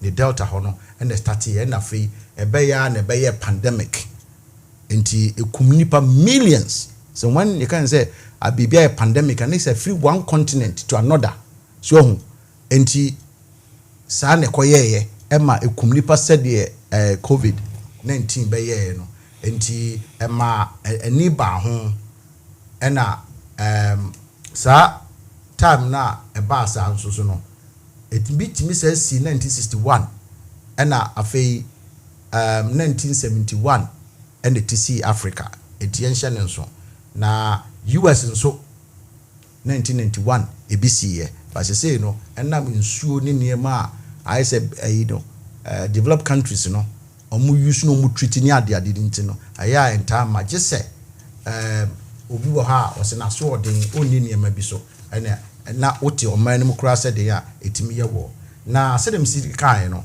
de pa na emasa no contaminated water na se aduane to hwe a nhihye so ne typhoid ya ye pe ne omo ya ye so omo ye mfa so omo ye twins na se bisa so ho enti na de wo no se onpa kodinya diarrhea na se ne yemu etua na etu ntentemu ntemu onpa koni ye dehydrated nsuo no ne saa nsuo wo ne ho ne enchene nipa ye wo nchene potassium ne sodium ne ade a ewe ho ne basa no a emani free nipa no na saa potassium ne sodium ne boy ma yakoma etimi bo ene ye body no ene mebu ha ye kan sen ma ye etimi pagya ye nsa muscles ne ye adwuma ne ade nti ehu hia pa ena se enam se de na mesika no modern treatment nti no my from say advanced countries no omode omotimi aso ano ebi beba kra no ana obi kofa free baby nanso oma bi wo ho a omoye ibo na obi eni ne hunni no akoso bibi mu na akofa saa asem na ba na arehosem ne say eye continent bi say Africa, Southeast Asia, and what the Haiti so be bata ho a omo no earthquake bi esi ho ne ade no etimi ma aye na sa ni mani ma we no say ayi bi ba natural disaster bi ba atorenchem bi ba sa no a etimi ma da bubu ne ade na afi na anokra say Turkey omo yi omo nya aye no ba bebre ne nsu ombenum ne ade na aye den etima omo aye na entem no ana omaban ne adai no mobo omo no de bottle water ne ade ma omo because se basa na wunya nsuo no ma obeka se okose nsuo a etre ana se bisa no anom ne ko basa na etimi de asemba enti ne kisa asema wo na ebi onso beebi a ohia wo paa no eya na omuntimi ntutu omu nsuo na fe beebi a wo esuasi no eyesa ya to bomba beto wai water yi nyina asese yase wo nkan ya kora no a electricity obetimi da twe atreat nsuo ni ade no te basa na ayedin so enti yenhye ne nso na se epase on akorinya sa severe dehydration no a nsuo ne ye free no ho na se on pakọ na ampe ayi a emwantem a etimi ede owuo eba enti yentwensi ade ni betimi ho bi se abronyi be kan na se potokasa mu no potokasa be kan se symptoms ade na ma yehu se obi anya bi na selem dika kan no vibrio ayino cholera no na ye bacteria wodiba na se oba ebia obu wo ha no anya bi ni stool so ho ana se feces na otimi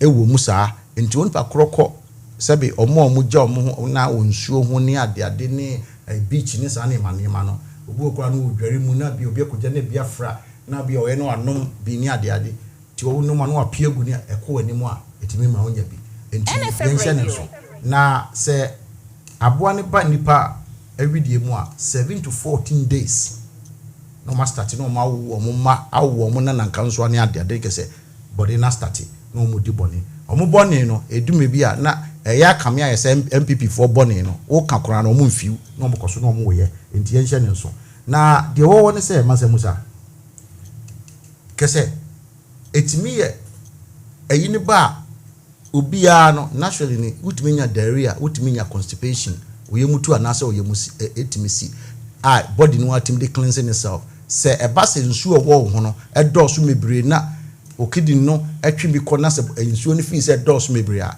de beba ne se nsuo no boro so a ebema wo blood pressure akosoro ndidi ebeba ne se ewo se ebisa eka weyem na fra osu na woriyem na kese ayemre ebasa no a ne kese wanya diarrhea na se basa wa no nsuo na oba be dehydrated a enam se brain ni ayi ni hia nti no na atwe nsuo na wo wa ayi ni nyina nti timi twe de wo feces ni ayi hu nyina na aye dendende wanya constipation the body no wa kwan a ofaso ede na mo we ni de woni chance body ni chance emwana na editati time a wo bekọ enti wo pe wumpo betwe nsuo na firi ho na mu na wo de ye nti na ma onpa kọ no na obi nya bisa onya diarrhea na akoye se ni a yese milk bisa na wo de emo wasam a ye no a egum saa no saa na tie enti yenhye ne nso nti se obi eye a besrew so yem etu na mesrew amanfo odidi ne nso se meka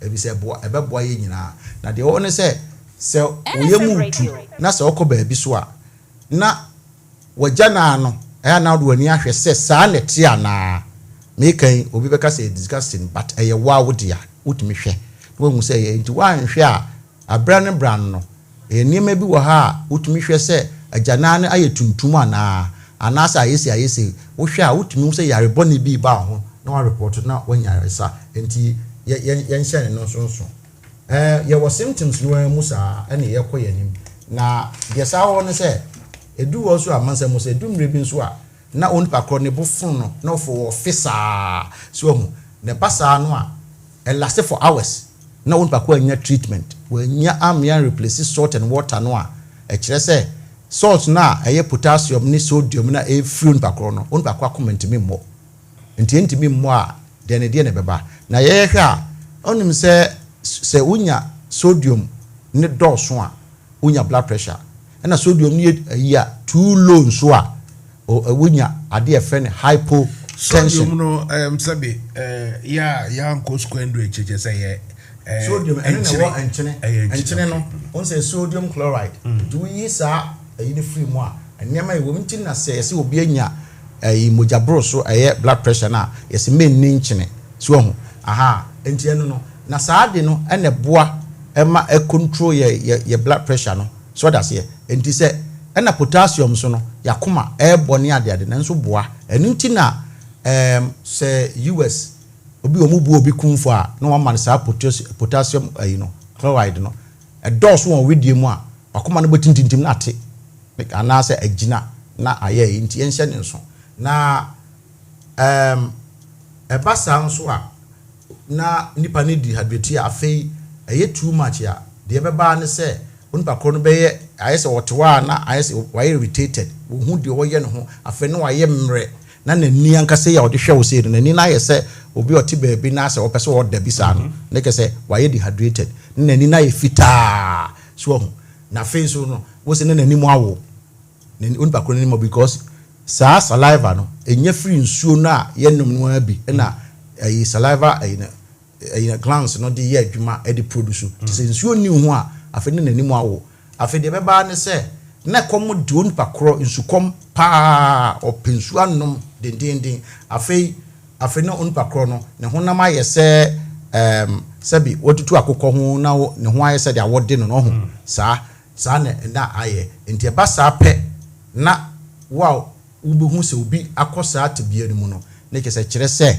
baabi adu no edin na eba sa nso a onpa kro no se e fere se junso e fere junso yi kese ebi ma onya edge kra so obedwunso ne kese junso bi ani ho afei na ne blood pressure ne kofom se dem dika kan ye no afei na nakoma afei ebo ntententem sa akoma no ayi eti ebo na change it akoma bia won rhythm ebo so ayese ebo nwom na rhythm no but eba na ayese obronya kase aye regular ayi fene say beating enti eba sa no a enti mi mo the way we see ball enti se basa pe first na wo say ya ne se ye be mon pakono ORS near the ban ansa na ye treat bacteria no if you say nsuo no ne salt no ye very important na se de me bobo so no eno na obronyi fe ne se electrolyte ye fe se imbalance na ke se potassium ne sodium ne wo ni pakro ho na wo se body ni the function no ke se ensisi so eti ba sa no a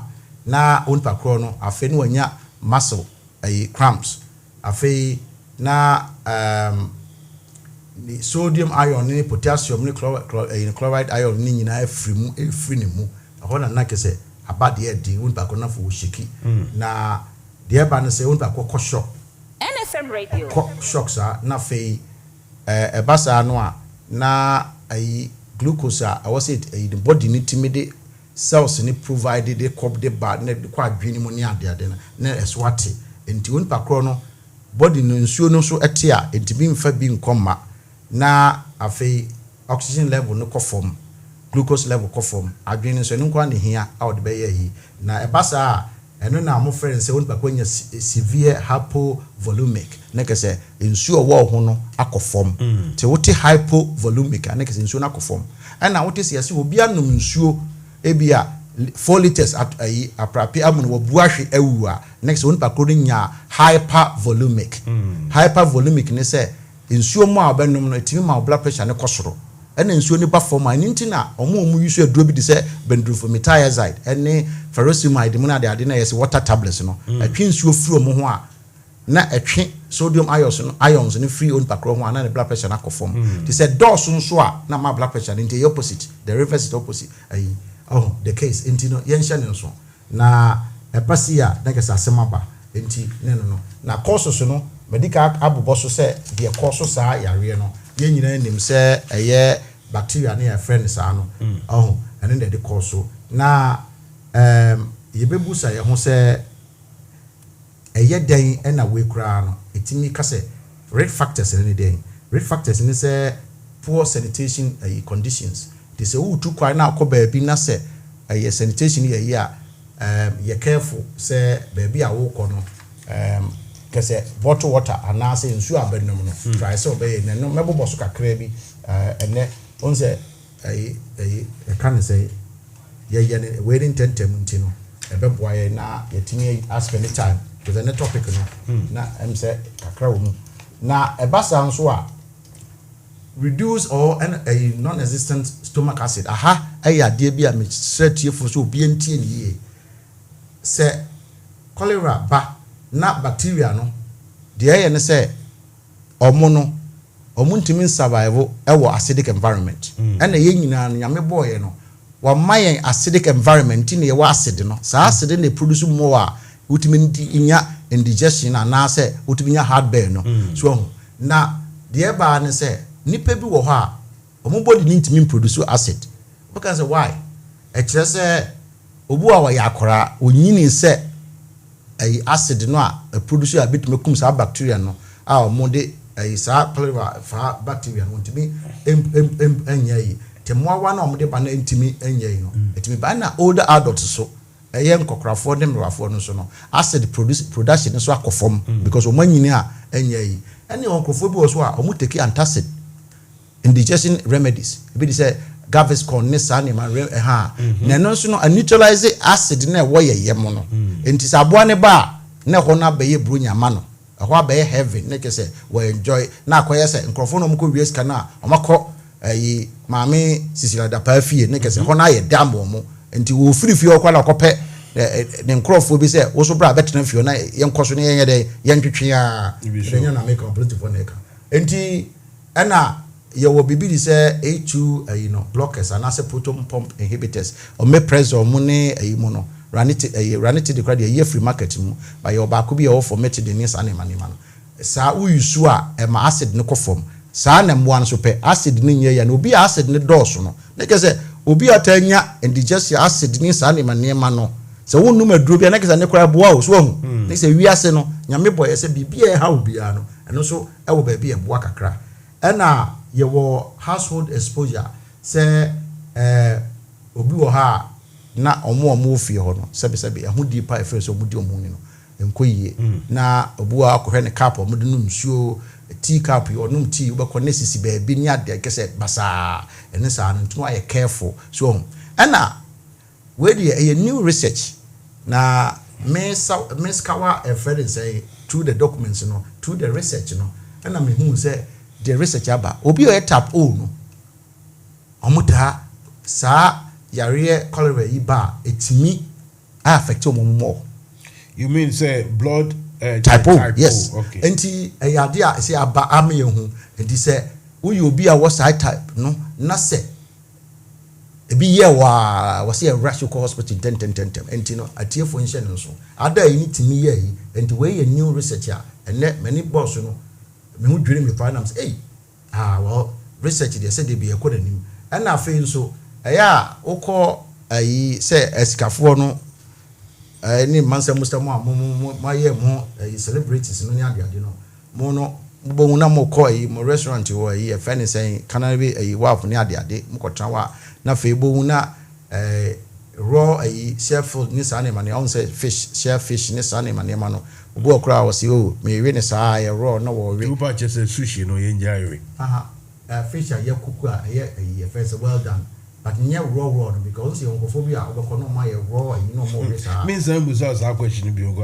na hwam dia koma begu ko mo Japanese for ba be chew ntimi fio omukro maka mo say omo sushi no omo nye careful nti ewom nti nekesa de wo no na Mansa Musa yenka we ya bra yenka complications yare bia no de wo ne say sa yare we no eyewa within hours etin be fatal nti no yenye careful so because yare a ulusu nsuo ene electrolytes ene na bebubu odin say sodium ne potassium no ene de afre nti na dialyte na say ORS na electrolytes no mu nti no boa o no na replace nsuo ne electrolytes no sa nso na sa electrolytes ye hia we body mu for your nerves no so spinal cord near the obitimate any bibi koswa any brain function is animal very very important unibia untimi yai te se basa na we lose super ema nipa kro no within hours kesa obehwe won kwa akoto na nam won sedo na etimi ma low blood sugar say dem dika kan no hypoglycemia ɛno so no ɛyɛ na de eba ne sɛ nipa bi nya low blood sugar anase glucose level ne kɔ fam ɛyi ntɛntɛm a de bɛba ne sɛ onipa koro no alusu energy no brain ntimi nya energy because brain hia energy pa body pa na brain hia energy kyɛn bibia because adwen a brain ne dwen no so that's here ɛno nti na ɛyi no ɔmo wia so ɔmo tumi dwen adwen pa te sɛ dwom mama mo ne ade no ɔde asɛ current form tirim me ne asɛ bɔgye de kan yɛ current form etimu no sɛ fana na kufu ado saa current no ɔde kɔ yɛ kejetia ɛne Kumasi International Airport ne tamale ne ade no fana na ɛne terminal 3 hɔ mo ne ade ne yi block no fana na kufu ado adwen mu a current ne fa obeda ewo UN conference nti momie nhyɛ ne nso na enti no ɛba saa pra onpa kɔ no fo nya seizure wonya seizure no a ɛne na ɛmfa sɛ obu ahwe na opo chechecheche na fo ayɛ unconscious ya afi ya hwe ya onpa kɔ tumi kɔ coma then no afa mu awu enti enye careful ɛna low potassium level nso no sɛ onpa kɔ lose nsuo no minerals electrolytes no bidika kyerɛkyerɛ mu ɛno so tumi interfere of na coma se de si bɔ ɛne ne nerves function because our nerves in adwuma will be tin kura wonte the old baby be wonte into da okra na ontumi nka se o kasa kra na se onya adwene se ofro bi from wa it is use our level na da wosa na nani aye nti na kɔ war torn zone na bo na obi nani akeka kom no da ho no just okoto no a just o treat no ansa na wa ye enti enhye ne nso enti e basa no a onpa kɔ no se ya mfana hospital mfa nsuo ne nema nsi nso at the same time amfa bacteria yi antibacterial edro ansi ne so ankele saa moa no a ede asem ayema and some kidney failure the kidney so no anam say a filter nsuo ni ntino say anya nsuo na nsuo ni nyina fo ntimi filter a obetuma nya kidney failure at the same time no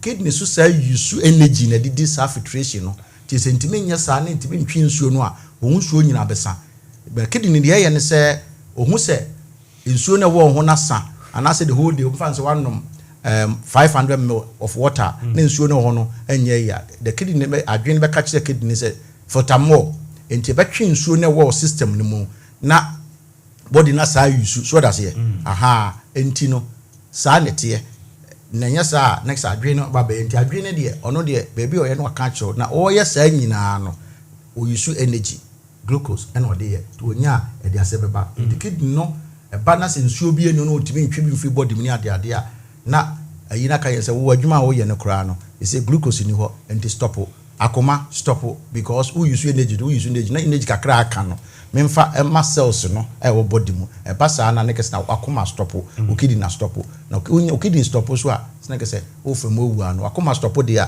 na kese bobo because en engine no ti Mansa Musa na kese wo hwe saa mechanism na ye de ye no a saa ne tie so me de ba ayi say ya ye kasema mo bi atiase a necessary tie enti de be kan say e de na de be prevent de be ye ne say ye try say ba bi e be ko bia no say yakodwom yakob ho ahwan yakoba ye wo horo yensa ye mfa semna e horo yensa de hu si ahoro yensa yie e na afi nso no se ye wo hand sanitizer alcohol one no a ne se botom a ye so bibi mu a ye wo horo yensa anya covid time nti na akọ hospital bi si wo ho no a na de ahoro nsa no e na ensuo nso no ye nhwe say ye ko ba bi a bottle water so anase nsuo na abenum no se enye bottle water na wannoa onnoa pa ansa na wannom enti omo peti ni coffee ni de do ha next atom laso because tea no ene ye no nsuo ma ne ye enti yenye careful na ye koto aduane a yenye careful say aduane na ye no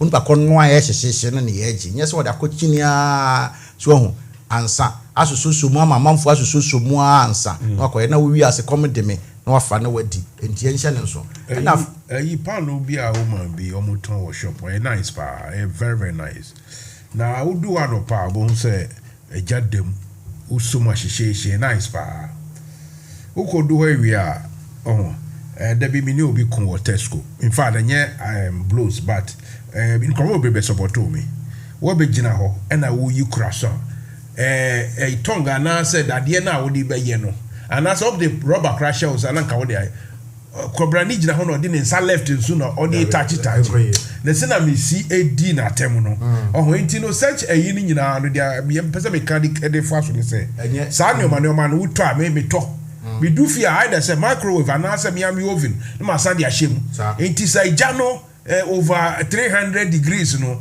abuakro no so person ko hye me yemu no ono nkasa microwave cathode ray na FM electrons ni ade fa abekunu so na wo de sigya so a egya so no wo be kase wontimi nwa ma hwa emme te sede so wo ye aduane no ade etimi do level bi a anse na aduane ne mre no edu percentage bi a na se temperature bi a betime kumwa ne wo na emu wo de asi wo no now sa ko ina so sa reheat ya na sa de sigya so a wontimi nya ne saa because mu be share na se baby bi sa enti yes ye be use microwave na de aye menim say school another school of thought say microwave use no na de but so far as I'm concerned no ye chance say obenu ana emwa na wom na enwu because bacteria no temperature bi wo ha e no mo de wo mo ma eji say one way na de kosisi kakra bi na ye hyehye na ne ko temperature na ono pe no a wadom no ho kra no pe enti wote ya wo kosi wa fe na ba bedu ngo ronsa ma no a multiply no wo ko nanim na akoye say sika na omko kan ya fo mso mko msa ko hu bi no ne ke say multiply ko aha na menim say wo the fear of minister dia office ka ba dia menim enti no omo a moto tukwan so omo to aduani fra bontin so omo nye careful na hu say aduani na wo ye no ya several hot na aduane nso no my hu say well done so ka che hu across say well done because ya ibu okra na mbe we na moja kakra wo mni ade mo ayeko no sa no bacteria wo bi ti say enam bi ti say pork ni ade no aya na mo akasa wo so ti so mo anye no well done na so ye ya we just mo we bi na wasama kan no oze musa o ya so ya kebeba wase avoid the fence sushi enu so ye aduane a mo ye bo no ma ye fish no mo de yes animal no ebu o wa na any seafood ni ade ye careful na fe nso fruit and vegetables no so ye to a ye nto de pili no so bi de se banana orange ni sa avocado na de pili eti enu sei no ne hono no timi prevent aboa no so anu kura no benya no awohoro wansa na wa use because wa hwe a wansa na de asom no no sa de koso de wudi ni mu na wa ye na enti no ye nyasa na say ye aduane apple mu ne sa ne manem na make sure say wa ye dey wa clean enti na we mu nyina achi no e betima boy ho ban si ye ko ba bi e betima boy ho ban na di enti na betima boy ho ban ye wo the vaccine a betima nom aye nsuo de gu wani mu a na wa ye enti wo ye na betima prevent so kwa na ma wo defense mechanism kakra eno nche se bintimi nye wo but ebia emfa wo nko dendende sade ayese obo flu vaccine no obo a ebu a ho bedodo aso ye emfa wo ntuo pa dendende sa enti na sade ho de Mansa Musa asembia ni ho a na ke se dem de ba atiefo no because se manhwe ya ye beka sasa ma aye because eno de no because you were risk factors in this animal nyina ho and want to see a doctor but I know there Mansa Musa you the best fridge mu na say we do a question wha the question is to far there no answer entina dia metiasia corona no ne ntiasie simply lack of hygiene personal hygiene se bia o kan show ni ade especially baby an show hu odin no sabe se pipe no na ye bie na ebu nkwala no ukugya na wo no mo bia num bi pipe no e flow na mom ensuo no ye di na se gubotu mu a we num kakra no de aba we no num kakra obonti se obi wo yare no a se si ano nkwala no ye nya bi na se ye fan se ensahohoro ni ade a wo kan hu se tamwa covid by ye na so many terminologies bi na ye fan for granted no afa be ye popular be ye common this PPE ni ade construction site ye didi agro face mask ni ade wash your hands ni ade me can say instructor be my instruction induction construction also look I will advise you when you are going to the toilet wash your hands first. When you finish, wash your hands again with soap and everything. And now, everyone say, but how? How should I have to wash my hands before going in? Oh, now, it made sense. Say, construction, when I want materials near the idea, Juma, if it's a ocean gloves to cry out, Titica, other bacteria beat me, but it is sub you, what they will say, air paper, will talk, Nasa, a Yarabi on someone. Hygiene. ade hu hia pa mpese wo sisu ye because me no me so no me kai very early 70s taba me papa no wo abrochire ano na me mete abrodunkwa me papa me grandfather nchen. That was about the only town in that area not a single person died of cholera but that year just before Buzia time no near a bag kunkuni Ghana for me. What him say just the sweep omo year communal labor the sweeping of the town any instrument to obia and person who so be atutu nsuo go form any the town nobody died it you know cholera they abandon me no me the pa na person who see so say it's all about the hygiene and keeping good temperatures on things that you buy. You say, and say me tosa almost all leaves now green now different kind of say leaves now I had idea and quite near that. I'm what to Syrian shops no parsley no nini sahen who say na green who can all their consumptions in a 2-3 days now you so and say I needed to eat some without sebia boiling near that the way me no so me wa petition enya petition spirit your friend is saying vodka na me the egu nsuo no mu vodka kakrem no dia so nsuo no mu na me the nsuo no ahokro and na me the who say spirit so it kills those things a little bit until we want to be fast the amount now we use is it able to kill?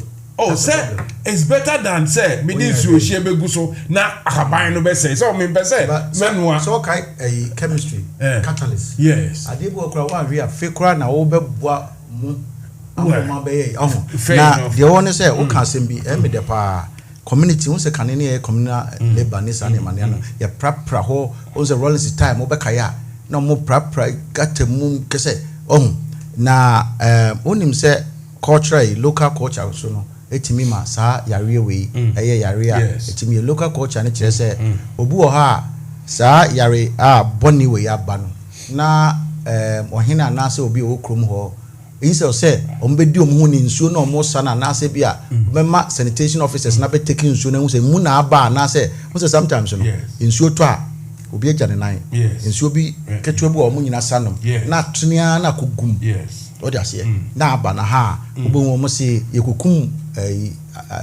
can say odwan a pacify goals no de nipa wudi de sa na ma wo mu nyina na ne ye culture ye friends research na me ye no mehu enti e basa no a inse say ombepe obi a onim de na wo ye be can say public health officer abekyekyerem say mo horo mo sa mo nye say nsuo no kosa mo no ansa na manom ansa kra na wonu awie kra ansa na de gu wa hine mu anase bisa no oko magis kar kokum odwan a pacify goals no but cholera abo ne de oda so wo ho a wo ye den ono no yem pacify hwe akso obede kumu enti yenhya ne nso sa kwotwere ni so kan wana before be call the coach and mami the sebo aye kan sabi first experience no near the ade no wo man crofort mo so hu se na be ya wo be ye enoma bia e be ma ho beto me ofa ka baby oyo hene enche bia no na me ko Ghana na se ehie mo hu se culture ya wo kan we have the culture of sharing calabash, using one calabash to drink. We have the culture of using one tumbler to drink. Na mi hanke no some of your original and ye wo fi ho ne de eja me kire me hunti mi kwa me glass na mpanifo ne be hia no hu se na dwen so use na dwen fast also musa de na buy na say no onya etiben cold enti no onu awa ne glass enti so omo share omo glass no so ka be exactly a defender yes sir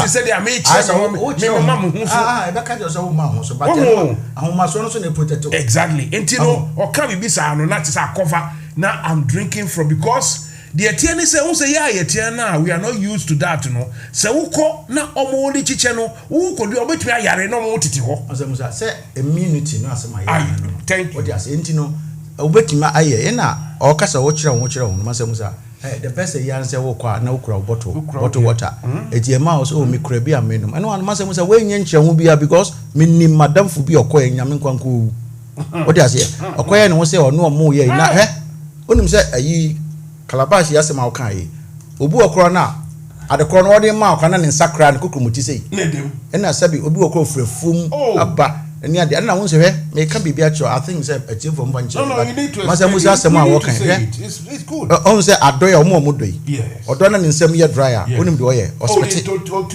Yes, football e come here. Even Kroma football is come here. Omo gloves no ayen say. Nti omo wie na omo de ma say omo de chese as a souvenir. No very very disgusting. Yes. But san omo ye nti oba na ohia wo no won horo ne san no wa chia na wani age na won so no. Your friend is saying what's bread be na mudi na odi akobu. Yes. What transmit you know. What you say no idea be a ebeka say o kire ho.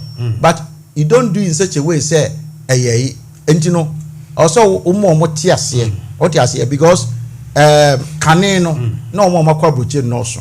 Enti yes what kire ho but they say no omo ate ase. Okokwa na bu okwa omo nsu a ono ama bottle water. We say no fast na ofra broche aba no na say me ho ahwa no ofra broche aba no. On ensure them me de twen no so that's here enti eye very very important men ko fa say ahobrase enti when it comes to health no Mansa Musa ni ahobrase o ye kase ye negotiate health. Yes. What you say and na yen ka say limitations wo nema wo say wo ye nemu I was say we stick to what you are supposed to do. So we say obi akoda obi dabontin na wo se wo fa no ana se ho ahwan no nti no but now kujo na so won so kosen wo bo a entonton bewew omo na nya malaria obeden edo beko nti no yenye careful when it comes to health in India. There's no negotiation about that. Or so we stick it to the air cano and na ono o hia vaccine bia ebeye no o wa oboso ni na mo no ekọ wo so ye wa no baby edo beko because what na abrochira che ama immunity ni ko form the basa no abeye nti Mansa Musa sa na etie so nti no yemfa nhye ye ho so etitu nkora no ubonzu bowu na ye nkora ne mpanimfo bosi na aye fiofo nyina so de ase nti yenye careful na the message ni say ye empoano no yen try say onpakro no okopo empoano a menko ye ade boni bi engu ho what you say because no one twekop no mu tweko nsuo no mu ko fasa ya re obo nyina ba no so enti advice am de be ma eno no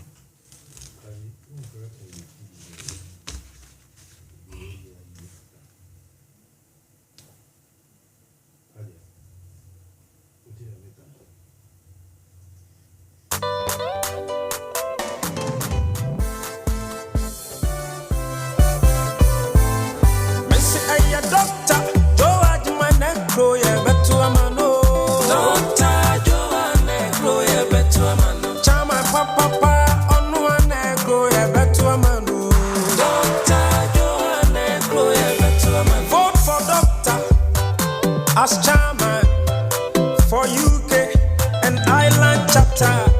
Oh, you need papa, or Jenny on mine, who doctor. Doctor Joanne, Groya, Betuaman. I will vote for Doctor. I want to Takra, the man who you fair. A Takra money, so dear young po. Right. Wa baso no your friend is saying and yes wa baso but mo amuti no ya me da munyina say me ne Dr. Joe Swajima and wo ha and ye jai politics na say wa cheche apomudi hu nsem yare ne apomudi hu nsem ne de obai obeka no munyina motie bi we spoken about cholera. Sayare no me say it was brutal. It was just brutal. I mean, the people that died, na me swa, but it seemed be in my later years, ending of 70s and 80s, it died down a bit. It was in some rural places, but say as a national, your friend saying disease and now say illness, by the day, na me swa, killed a lot, and it's all about personal hygiene and community hygiene, crowd hygiene, plural, everything baby, I say be a community door knobs are ube suma baby, and now say uko trabas mukrania that they would do fear try say, wash your hand, and now say, by Jumon water Dianibia, Sabia Bruche had dear. Oh, and I was gonna crown and suka crafa sana, I then I auto a crowd with sanya una wa udi fie bane ade woni atre because say say say your friends say COVID and now say other diseases be strict hygiene doctor will bear me out. You will be almost 90% will be kind of exempted. Even you with him. Hajia NFM Radio.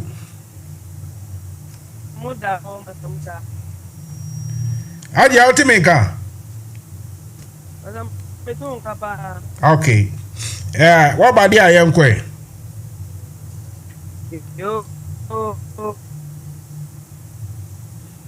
Mansa Musa. Then ya born you na a train here. And for cent carbon in I don't take carbon.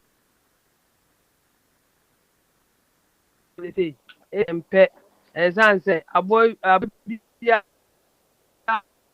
And that can man me I see 1D1F 1 constituency $1 million 1 phone 1D1P D1 home Nina or the buyer and come Naga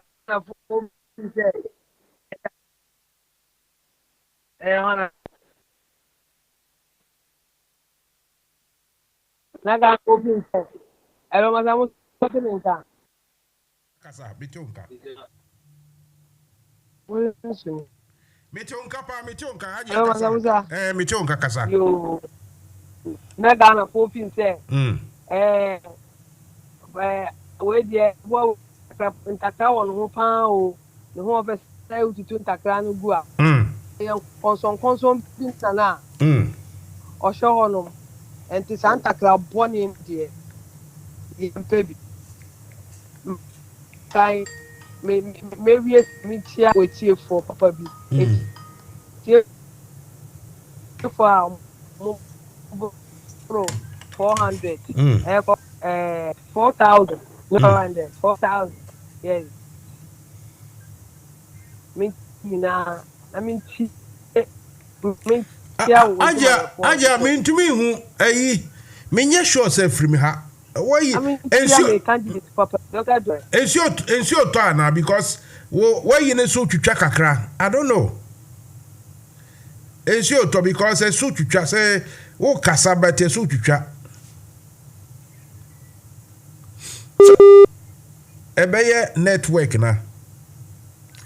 Okay, you know what I'm doing, Haja. Me do be better so ho na me amede me phone na from here and obey a bit better because they are me yet wo me phone so na wo friend. Hello, Mansa Musa. Yeah, Haja. Say what you mean ka? Me de me phone no ba be frɛ. Bia na sa phone we na ye mistake a. Me de me phone no ba be frɛ na yeah nti wo de fa to so me frɛ. Why? Right. I don't know. Maybe I don't know. I'll try and change the connections. Any phones near that they to see if the fault is not from Aja because it's not just about calling. People must hear.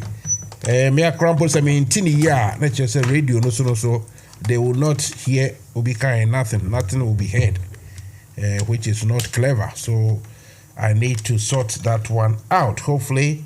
I can get it sorted, then Hajia will get the flowing proper. 1457. Hello.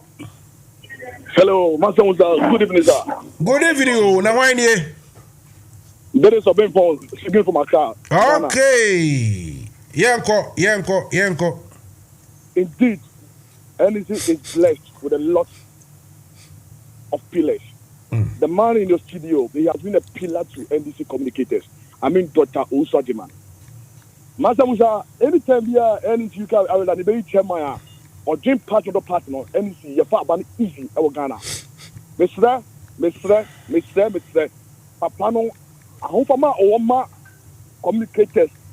Any Yena 77 young Kankano. So, I mean, Nima, my partner, a brother, bro, and Chasso. Mansa Musa, the best said delegate say, party be my kunya, and that's all much about. Mom here be, I'm here Joe Ajiman. Or now say, a pata, may I say. Yes, you does it, baby. Yes, you does it. Come a person we canopy, but the ube to me a canon it's all very good indeed. I will try and get Hajia on a different line so that we'll see if we can, we can get her voice loud and clear. It is very important. They kind of say it's not just about somebody talking. We will not be doing great service to our listeners and everybody if we just let people talk when the whole line is not clear enough. So I'm trying as we speak to get Hajia on the different line so that we can. Right, so young connect Hajia and I say I feel the voice no be nice and clever. Hello, Hajia Kwaba biom. Hajia Kwaba. Yeah, I mean, you have a man. Hello, Musa. Yes. Yeah, hello, Mansa Musa. Hello, Hajia. Okay, with him, Hajia, yen twice na yen din komono. Yen twice na yen din komono. If you say we lie, no. I don't know, baby, I want maybe a year when I did be ana ujina. So wo fie so dia ndi agina ye na yen kasa.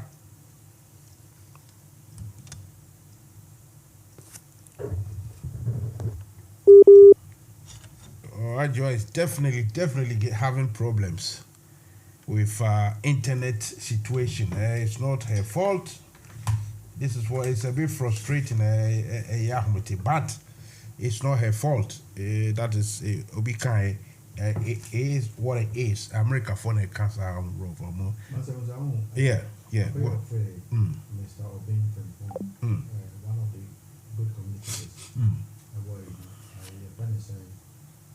Party no Facebook media outlet na papa no very good Mansa Musa we did a write ups na year and why dey pound so radio ni ade nti Mansa Musa NDC your memo pa sa papa we obek also being from pon also make us me din yes one of the best communicators I've ever met Mansa Musa hwere eno ye so when say ha one the right house bia na the baba no yes aya na o the ba na ma ha okay we very hello Mansa Musa yeah Hajia yanko yo they say the mu da hot say NFM yo me da say Mansa Musa say na me sha say no aba so NFM Radio gada ni mapa what you kwan akwebru chire akwa bre wo fifire ede anya osika na osi no radio station oba be nka kan abrofo nsem ensa ma abrofo ene omo western community no ensa nyedin ema wo Ghana ofri no nka nhye na oye wa ade se Ghana nsema ehia Ghana fo ena obetina o radio station no aka mesro bibia otie Mansa Musa program yi se amanfo se the radio station no amanfo ntie NFM Radio ko Facebook na kwahwe nipa omutie NFM Radio nti so wo campaign bia na so wo advert bia obetwa Fabra Mansa Musa no ntwa ma ze senya Dr. Oso Adima eka se eka korola asemi na esese ukọ baby so ba ana ukọ ye bibi na wo de wo sakọ keka dia ohoro nsta the detergent I say we use an liquid soap I say we use ya kumapa liquid soap twa me advert no yo po e dey aso NFM etu akumapa liquid soap ni da mami we na contact akumapa na ave je odi e da take bleach minia me wie le sa no mega doctor say me nko ami candidate papa bi my chairman in waiting chairman papa bi a enu so ade ehunu eson na wo ho fama Ediman the party, and the party in Kwan. Yenina bra ye brain yina a Ghana, and a pesa ye beje. You found who dear Ghana found who dear for the second term, Edima Ghana. Na ye Ghana, na didn't bra back to track. Baby Anaga the Gina, aboa ntakra bɔnefoɔ wei aba abɛgye atete na apansam no yɛbɛba abɛyɛ ne yi ɛno nti ana yɛne amanfoɔ kasa sɛ woto aba to aba mo obi a ɔyɛ on top of issues Dr. Joe Adjumai anytime ɔbɛtena radio so biara no wotumi sɛ he's on point ɔka nsɛm a ɛho hia Ghanafoɔ ɔka nsɛm a ɛyɛ current a ɛrekɔ so me nua bɛrima Madam Cecilia Abinadapa wagu abenafoɔ anim ase abenafoɔ yɛ ni radio abena yɛ hard working ni mradeɛ abena ɛyɛ obi a ɔwɔ abadayɛ abena nyɛ pɛsɛminku minya ɔbɛsese sika agu ne fie na amanfoɔ ma agu school ɛbrɛ aduane ni hɔ abena ɛnyɛ ɔbaatan anka sɛbe otafrakyɛ ɔbɛsese saa sika wɔ sei agu ne fie a yɛwuro sika yi na onim sɛ sika no krampo yɛwuro bi ɛno ara na me candidate aka no wɔsɛ ɔma akɔ amende charge sheet no sɛ sika no yɛpɛ sɛ yɛhu sika no a mamene kaa sɛ ɛnuru saa anaasɛ ɛboro saa ɛnti na akɔ amende sika no sɛbi otafrakyɛ nkwalaa no fa more than that ɛnti na ɔmokɔ akɔ amende charge sheet no anaa sika no sɛbi otafrakyɛ sɛbi dama ɛyɛ ɔdɔ dredging na ɔgye $40-something billion a ɔso ɔde kɔ titi ɛno na ɔde kɔ gu fie ɔnya tete ɔdɔ lagoon no ɛnti na ɔkɔ amend charge sheet na aka kyerɛ ɔmo sɛ that money belongs to the dredging of Odo River a menya anyɛyɛ ɛna mede kɔ gu hɔ ɛna yɛ sisa na Paul Adumokyere Nyankopɔn asere ɔmo nyinaa on the wrong side of ɔmo ano ɛna Adumokyere akɔ tena ase ɛna ofin sɛ sɛbi otafrakyɛ ɛsan sɛ MPP ɔmo leadership ɛne ɔmo followers yɛ sɛbi otafrakyɛ pigs MP pigs enti na ɔbɛtwa ntorɔ akyerɛ ɔmo ofin sɛ ɔtwa ntorɔ akyerɛ Ghanafoɔ sɛm Madam Cecilia Abena ɛyɛ ne nua bɛrima a wawu ana dɛndɛndɛn ebinom sɛ ɛyɛ nsawambɔdeɛ sika ɛna sɛ ɛyɛ nsawambɔdeɛ sika na ɔde kɔto wɔ bebree na nkwadaa wɔatwitwi yɛ for how many months a ɔhu yɛ ɛnkasɛ nka ɔnresign the position as a minister na nka ɔnkɔtena fie na ɔnyɛ dudu bɛlɛpagyi na tɛm biara na ebusuafoɔ nwu because na ebusuani wu na sɛ ɔkɔyɛ yie pɛ otimi nya dollars chakpo pound sterling chakpo dollar chakpo ɛdeɛndeɛn chakpo na ɔde ahɔ akɔto fie na ɔngyae sɛ ɔno na ɔbɛtena maame wei ɛna ɛbɛyɛ Bola minister ɛnɛ yɛgye yɛn Bola tax ɛwɔ Ghana this wicked government this body aban wei under this woman ɛna yɛde Bola tax ɛbaayɛ Madam Cecilia Adapa ɛnim sɛ ɛmaa ɛwɔ fie yɛn na yɛtua Bola sika sɛbi otafrakyɛ yɛ kunu no mu mmɔ yɛ akɔhoma mfa Bola sika ɛnka ho as a woman she didn't think of that say no that tax wey deɛ yɛde ba me nuanom a ɔmo yɛ mmaa no a yɛwɔ fie a yɛyɛ housewives no yɛn na ɛbɛ affect yɛ this woman ɛyɛ ahwɛhan ɛma ɛnɛ yɛgye yɛn Bola tax na sɛ yɛ Bola minister ɛtumi di dollars pound sterling euros ɛkɔgu ne fie ɛma yɛsesa ohun until sɛ ne kunu bɛba abɛkyi ne maid sɛ sika bi hyehyɛ no ho yɛkɔkyɛkɛ ansa na ehu yɛ na weenom yɛsɛ yɛ ɔmo breki obi bɛsi obi yɛ ne video bi wɔ social media ɔsi mo si mo breki 8 mo breki mo tire so MPP aban takra bɔne ɛnu nti na yɛkasa kyerɛ UK and Ireland chapter NDC for sɛ wo bɛto aba to aba ma obi a onim ohia asɛm to aba ma obi a ɔwɔ abadayɛ ɛma unana ɔwɔ ɔboase tutuka unana ɔwɔ ɔboase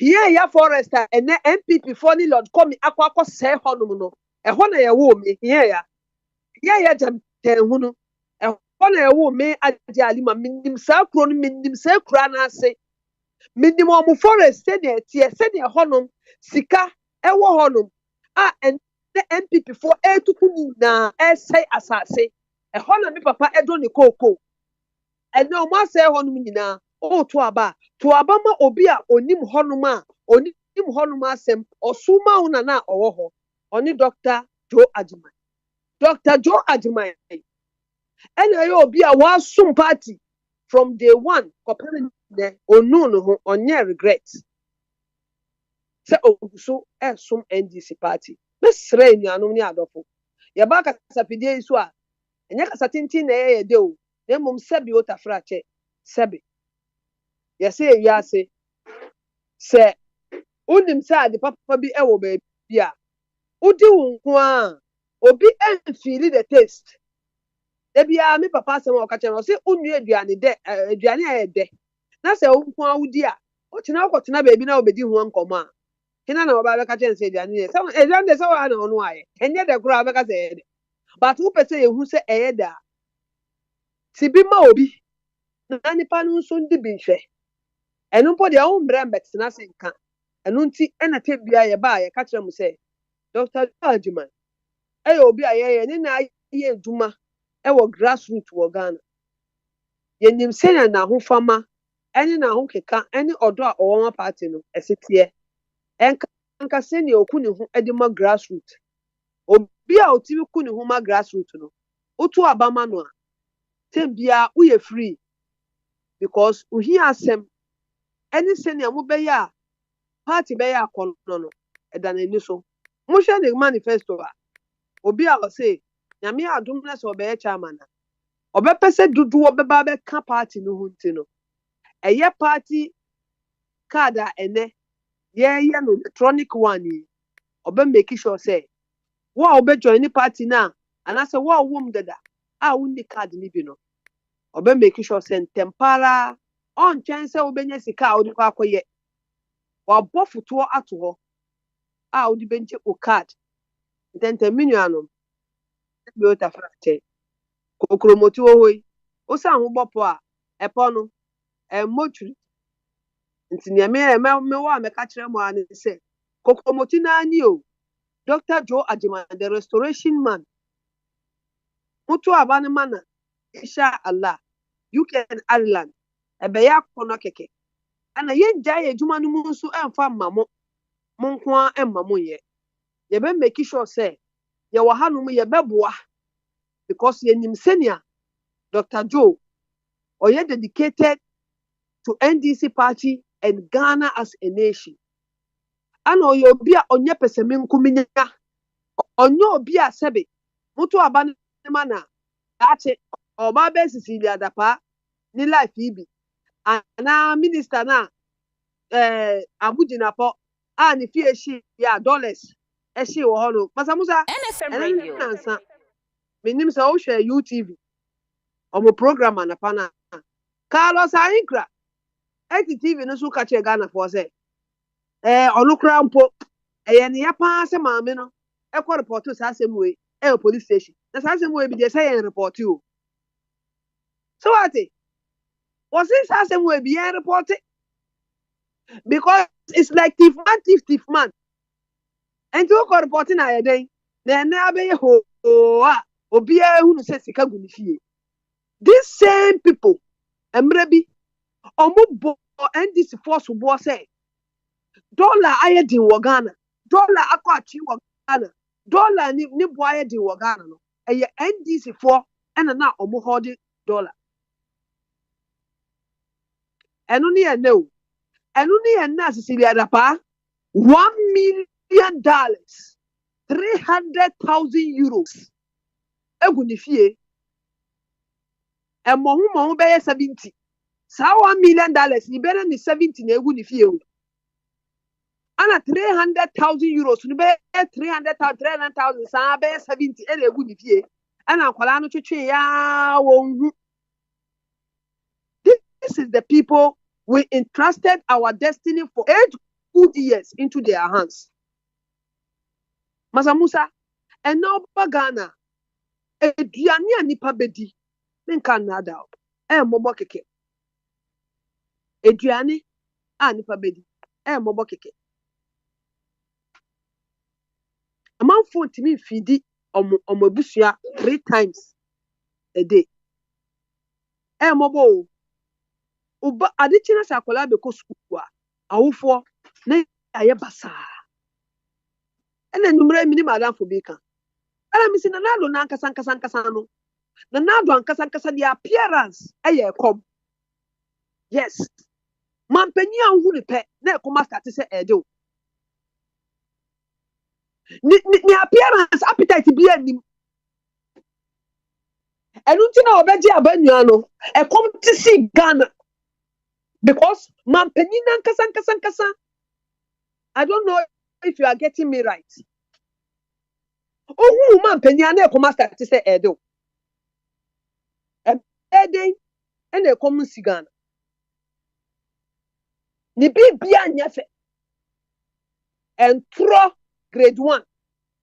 Ni pop onsem ahoya ni yam nununti. Yes, hey o mine yet see o mine apansam. But hey, Ghanaians and UK and Ireland chapter. There is hope for Ghana. The only hope for Ghana is that NDC4 you better two any on my ye or two aba you better two aba asem ayi omo nim dia ye di be kra ama bibia asamba back to normal. Dr. Joe Ajiman number 1 oka omo a team no ye hyehyɛ na say de ne ka ho bia or ye team player obetimi ama field no so aye kama enu nti na ye recommend mu de bia say na me adom na say abrewa yi puma efiri kwa mu a Dr. Joe ma munye mistake na munyina mu nto aban mfa man na munhu ahokeka eba UK Ireland na Ghana for yesremo UK for chapters ni nyina hu hia wo ba samusha tembia UK for de no ene ye ni wo so pan say it is ayade a eda ho say UK musamu yi chapter chairman papa maye opportunity ama ye di wini aba ewo Ghana nti ene esrem the muntuma grassroots man, the man of the season, Dr. Joe Ajiman. Yan waye na magana na fadi de wanga duka ba saboda komai bane saboda ni da kai ni da ke wata ranar mu samu dacewa. Dr. Joe Ajiman tumin kirki ne kuma mu duka mu mara mai baya mu vote mai lokaci ya kai wallahi zai taimake mu samu shiga mu ma especially on san NDC party grassroots party ne esan za ku vote ma grassroots man when they can understand issues when they see the plight of the NFM people of Ghana when they see how muka yi cikin party na zai yi attractive ma mutane shine Dr. Joe Ajiman shi yasa ku yi hankurin lokaci kai kuma mu duka mu mara mai baya mu gefa mai kuriya anti Mansa Musa yadda wase NFM Radio 4 da wase pa ni akonya mu di amaye se ye ni Ghana for enkasa both omo down ni omo brochire na yen kan kire mu senia ohia ene kom esi wo Ghana nti a esi se omo ka ye ho na ye bom na ye koji Ghana fa hudi ebiom ediba na ya ka kire yen krofo se ye sremo se be kwanche dia fa disika na ye nanso enya bibia nso na hu se ehire a ekire se eye sika kokko Dr. Joe on kan sika enfa hye nsem se je onko ana kodi esan se me pese me ye chairman ti da bi osisika no o de beye party no ama na so grassroots phone na so ntiminua wa obi beba wo abeka che o se ena Dr. Joe de wa ma osikada mani hu ne se hey enye sika nti o me nye kumawu ni ya sin of ni se bi otafrache ye to aba ma obi a ne kum party no ho na odi ne sika ebe party na ama na ya attractive because party ni attractive a na etimi ba power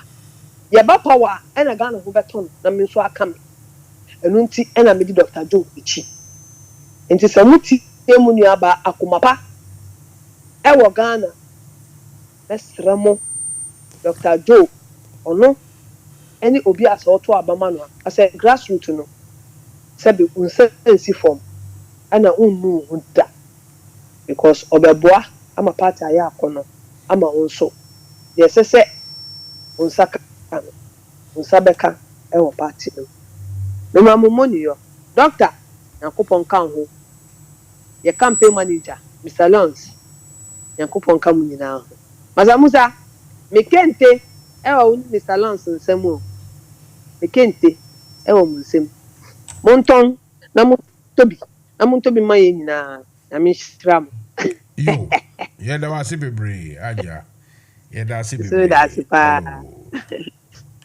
right haja na motemi kan abolo Mansa Musa NFM Radio amu dao so who believe pass emu da ho dia ene yenko Mansa Musa me believe say amu dao mefa wakwanya wesu achia wahwefo ene watiefo nyina na nada menwaba alima asi na me di ase ama Dr. Joe as my team the manager Leons Nyamin Shrano say otutu bibia say yebeku agi NDC na si ho e wo UK Ireland chapter no incoming chairman Dr. Joe Uso Ajima Mr. Nyamin Shrama me see amema wo mumaso enye dinche watanfo odo awo ma NDC no Nyamin hwa wodi se ne ebe ya obetimi aboa NDC no e wo pepam na doctor minka nkyere wo se wo si yembra Facebook na yem push NFM Radio no na platform ni nya big na nya large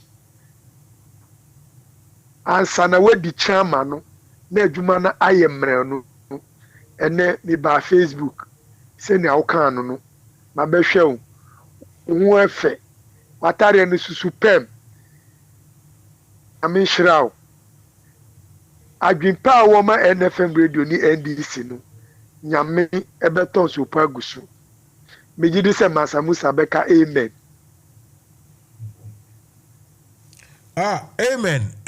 amen Mansa Musa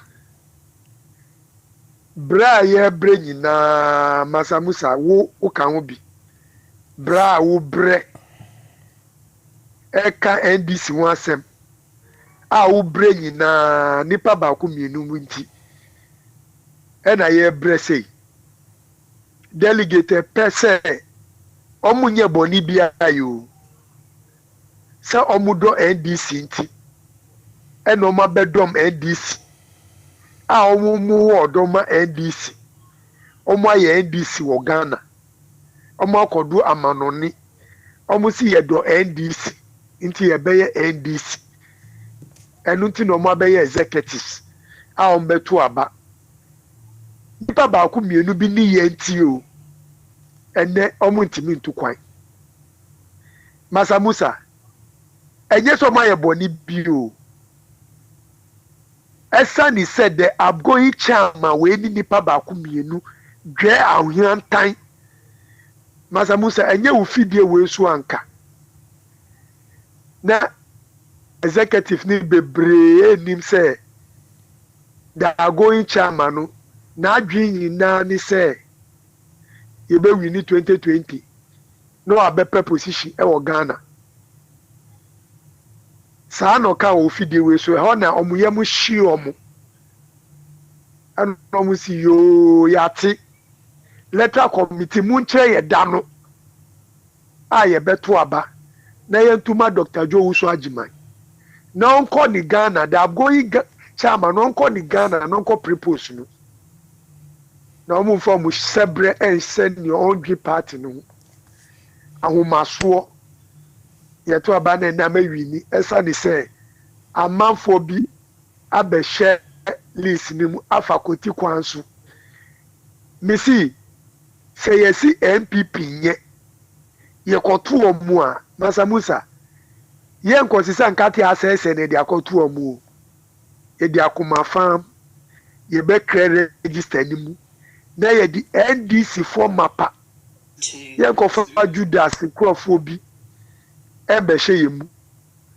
iti UK Arena chapter misi ni awoma ye bre na ye ntimi ntu kwan ye beto abana tiano na the right person Dr. Joe Uso Ajimai minim se Mansa Musa be di adanse se letter committee ni di date ba se ye nto aba Mansa Musa will declare se Mansa Musa se odogana no pa manfo mo betimi abeboa John Dramani Mahama na yetimi a rescue oman we ya Mansa Musa will declare adeboni be na yaye NFM Radio akanfo ne bu abese uye ni yi aka wanim tiye abgoyi chama uye ni yi aka wanim tiye aka uye ndu bebi edui Mansa Musa every election ebeba the incumbent chairman is part of the organization. Iti truka if it last year Mansa Musa uka what a shame ma wanka sa wabre July ni na ekwa yiye nu. What a shame. What a shame. Mansa Musa July yo they are going chairman na ayo onu na ayo ube tutu nyameye no yinu onu di aye na say 2020 oba Ghana be propose sa no kan wo NFM radio su sa ka wini yan kono contest bio inti no yinu no oye ni true kan enu na Dr. Joe Uso Ajimai kan say ozi wan kan sa ozi sa audio no it is doctored. It's nest. Yeah,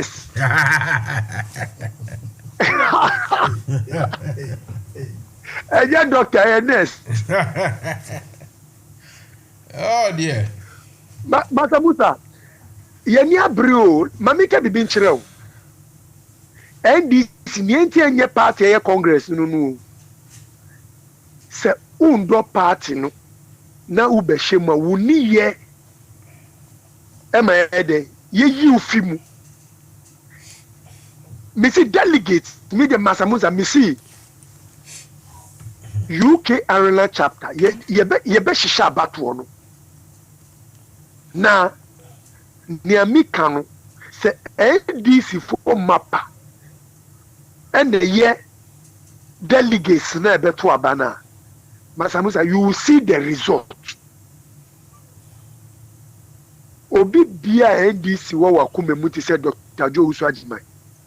So obi di NDC ni di agro a Mansa Musa oya obi be hye wumu.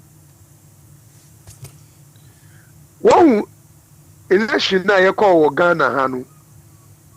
Greater Accra region national won di a ekọ so. Enye so bi ye NDC ni o.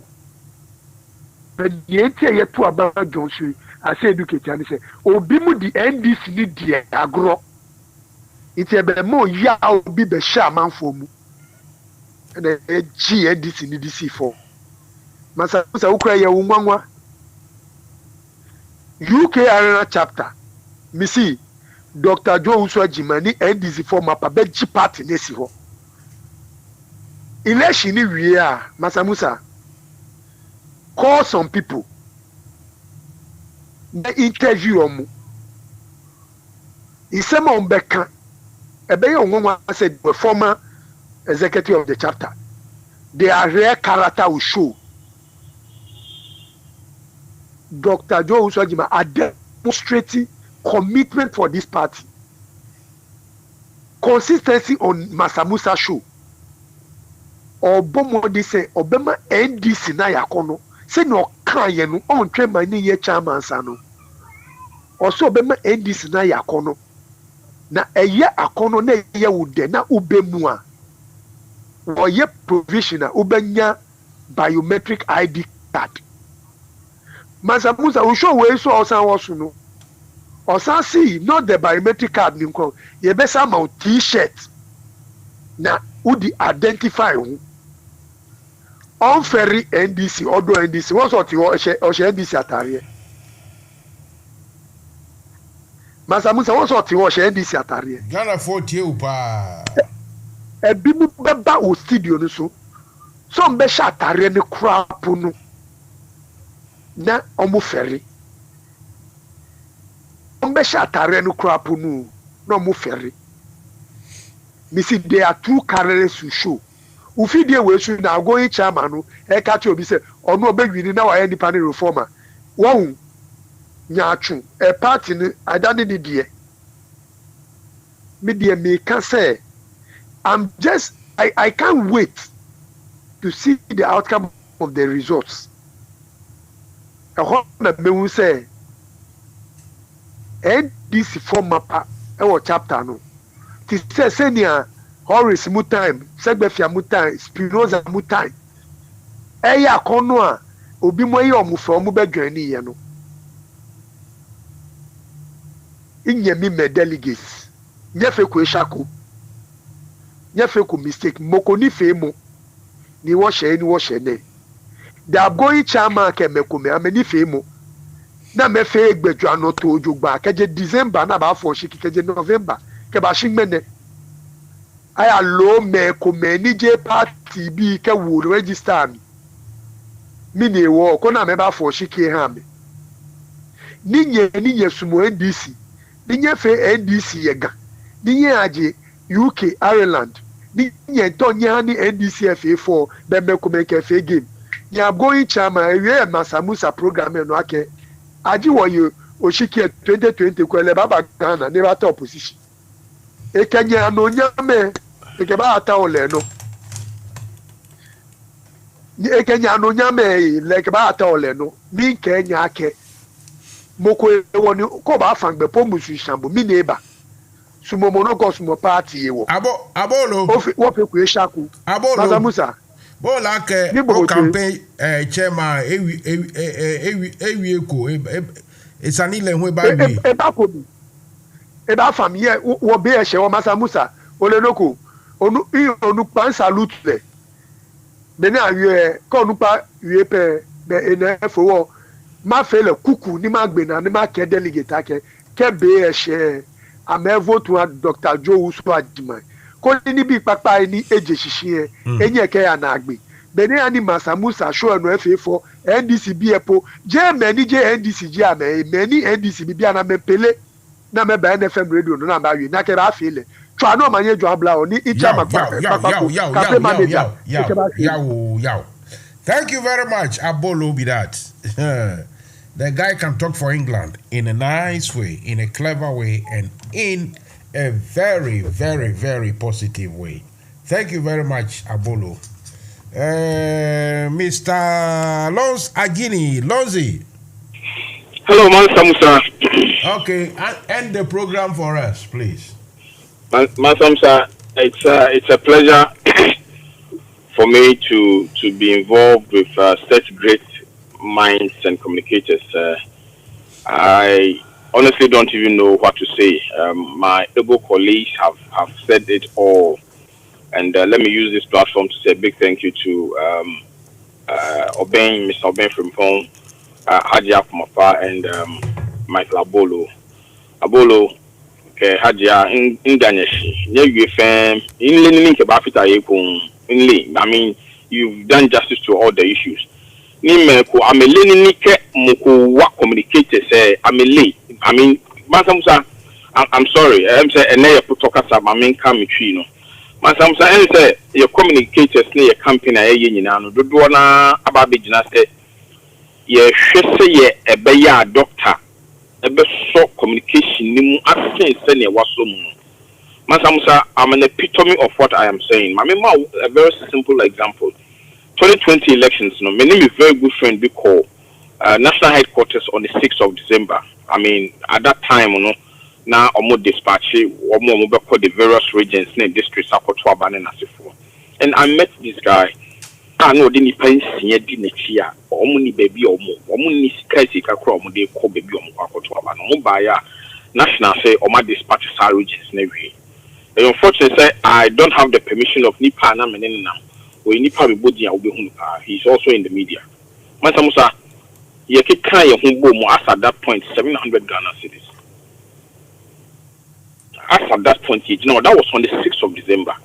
And Mansa say, you know, I'm a communicator myself. Sometimes you coffee cramp say, ya coffee, ya koja home. The moment I call branch and now we visit to constituency and now we call radio for fellow communicators or move you crampono, it becomes part of more or less use the word prerogative. Say I was SW two butumnaka Munji the Puana some for Fanto credit FND part in one dance here, Mansa Musa. And you be Sabi Papeti way, he's got nothing to lose. And your party no na se bo party no de wo hwe ne masam so mo lo hwe no me esi Ghana na se yanka money panty a na ye be dey aton your message se yanka money pan hu se jam enye wa ano wa se kufu ado keke sabe adwene mu ni nyansem ni amamwosem no enye they are not at par at any time or say omo men omo ntimi ntwi ba bia enti dog me dan say communication aspect ni de eno ni ade e be ma party we ade no na me straight for say abrewo yi puma kom ni ekwakoto aba mo ma yen hwe papa na da je edo a wo ma party Mansa Musa, you see, you need to have the quest, the determination, but above all the desire to make sure that whatever that we believe in is rolled out. Now me I have no doubt in my mind say Nyame adom ni esi doctor chapter chairman. Mansa Musa, I can tell you we are going to transform this chapter to the best. We are going to make sure that this chapter plays a very pivotal role in the 2024 elections. And with some of us on board, Mansa Musa, people will be held to account for their stewardship. We are going to make sure that the NDC UK ever reflecting the very common ideals as to why the party was set up. So we saw a doctor question, we said, dear Tina, Sanuma winning air cost to Crampono. Yeah, team mobilize and I say, yeah, organize any serious match. You issue statements, then they are mobilizing a match. Now, these are some of the things that is going to change. Even with the NDC in power, Mansa Musa, we shall hold our people to check, because as far as we are concerned, the only thing we can do for humanity is to make sure that the right things are done at any time, anywhere. It doesn't really matter who is so much involved. Mansa, makasa kakra, me de can be my doctor. Dog, if I show Nyankopon found you are a good man. Your integrity is unmatched. You are an honest person. They be a meka adia o enye dwada no me no san ye me hu se adia teso ebnadan so a enye na what you cross and beka ho a enye. This is what we need in men like you to lead this chapter, to transform it and making it that chapter that we all once loved. Mansa Musa, na me to Brixton, Loughborough Road, right? If I was not an official member, na me free honum ever be call North London eco meetings. Because not chapter nation. Now you had men and women leading it, not a boy you would want to associate it, and that is where we are going to take this chapter to once again. It is not about who can rattle much, who can lie, who can slide and assassinate people's integrity and character. It is Mansa Musa, me the best hammer doctor so I can yaka, but I see the brave. I mean, come on. Thank you very much indeed. Thank you. Mansa Musa, Semini nyina na de meka ne se sa radio we so ene ye tinsempa se ye pe bibia tie wo Ghana madam fu bi o NDC ni e wo Japan kwame me saka message no wo so wutie Mansa Musa wo so o chiaw me ye sure say Japan ene se samre mother kwame why ade se wo ade a che wo ho wo so wutie why ade enti no aya no ahwe ho so ye enti Mansa Musa radio we no aye krabehe ne radio a NDC for Ghana 40 asemo ha na Mansa Musa meka ne se maame Cecilia na asemo abai Cecilia Gate e de ne yesu afiri mu ye no ye kama sama ye ka no Mansa Musa suban bi ni niema bi na maame na akosa atebia we mo ho enti omo na omaye omo adwen sa adwenboni wo mu tirim na ye kwoto aba na on de on kasa nchie nipa ma nipa ntona koma so on chire de obetima na emu obefa kwambone so ansa na obedi nipa so no wo mu nyina yesu ambone a se de bia meka no akora bone enanyini ebeye panim bone enti no de meka ne se onpa ko da adwene hu bio na we yet dey with that Bob Marley na kind was say you can fool some people sometime wa nanso untimi fool all the people all the time enti no sadwemboni wotum na wanye careful one day be pie na de wanim guase beba wan hwe yi a ebe the end of your political career enti yenye careful me da obi ase so wo betie Mansa Musa na Tuesday Thursday there said there nkofo bi send me messages no me nua na wo in Mexico no nso me da wase minsa kamo message ni nyina na minti mu obi adin de meka ne se Mansa Musa wo se meka we yempani bi e wo Ghana a waba ha so ho na wo ye friend say regional security coordinator honorable ye friend senior Enoch me chewa nwumre wo tie ye pa na akwa abanso osi de wotie Mansa Musa osi Ghana de bi wotie wo wotie o pa osi pa nti Mansa Musa eno no nti menen be kasa memfa ne number ma wa me de be ma wo tie sisi a me no kasa enti wo kroma obedwe ho kakra na bia enche bi obekọ enti mpanifo a mutie nyina ye damase obi a onya wada age abechie bia no munayie na nyamboa ebese hia Tuesday na yankọ ne saa yamma Ghana nye saa yamma chapter nye saa ebeye na menua mo so a mokọ ya ekoto abama maye parliamentary candidates no so no ekwan be fa so be boa mo amoma wini bia no me joage my ene me ne me campaign team na kasa omo so omo draw plans e betim dia boa mo ye beye amoma ko wini am ye nya na abeye ensusu aso amma enchirima na eba no na obi ehun se UK na ala chapter ne dia me be dwone a metima fa kwan so akọboa Ghana meye MP meyewe na intimidamase Mansa Musa manuasi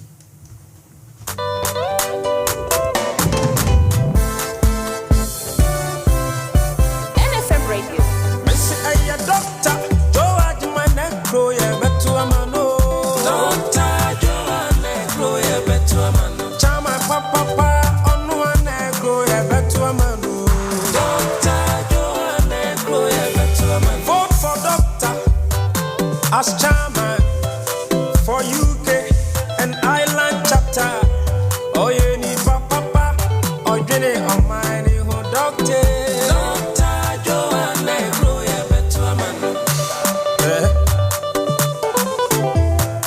I will vote for doctor. The brother stone. I want it Takra, the man who you fair. A Takra bonnet, so dear young po. You're to a baby, I'm a coya, Freddy, a better.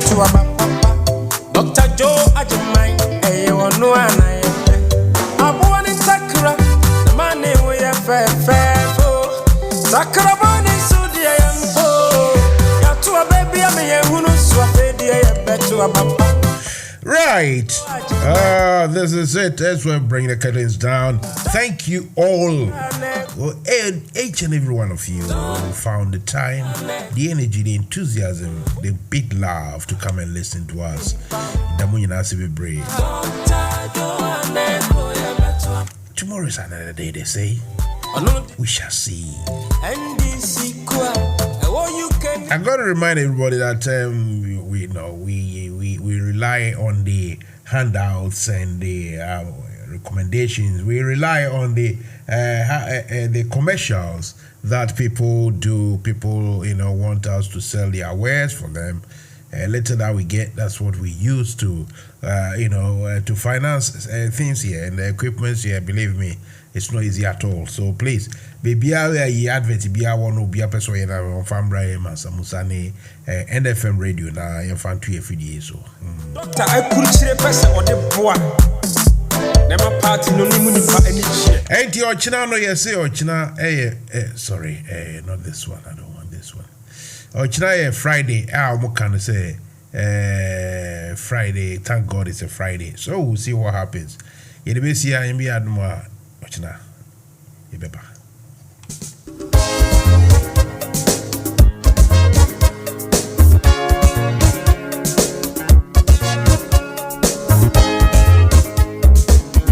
NFM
Radio.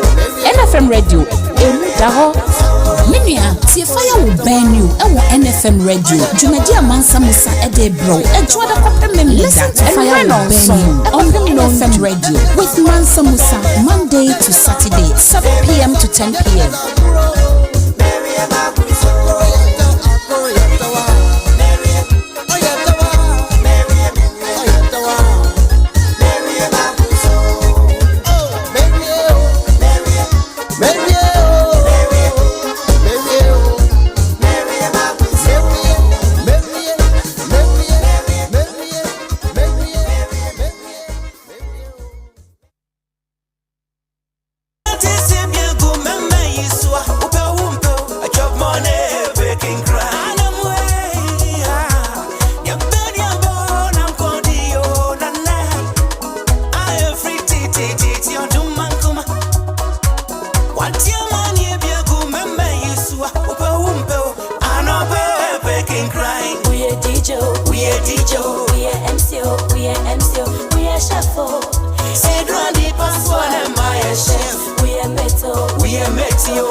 Kosha,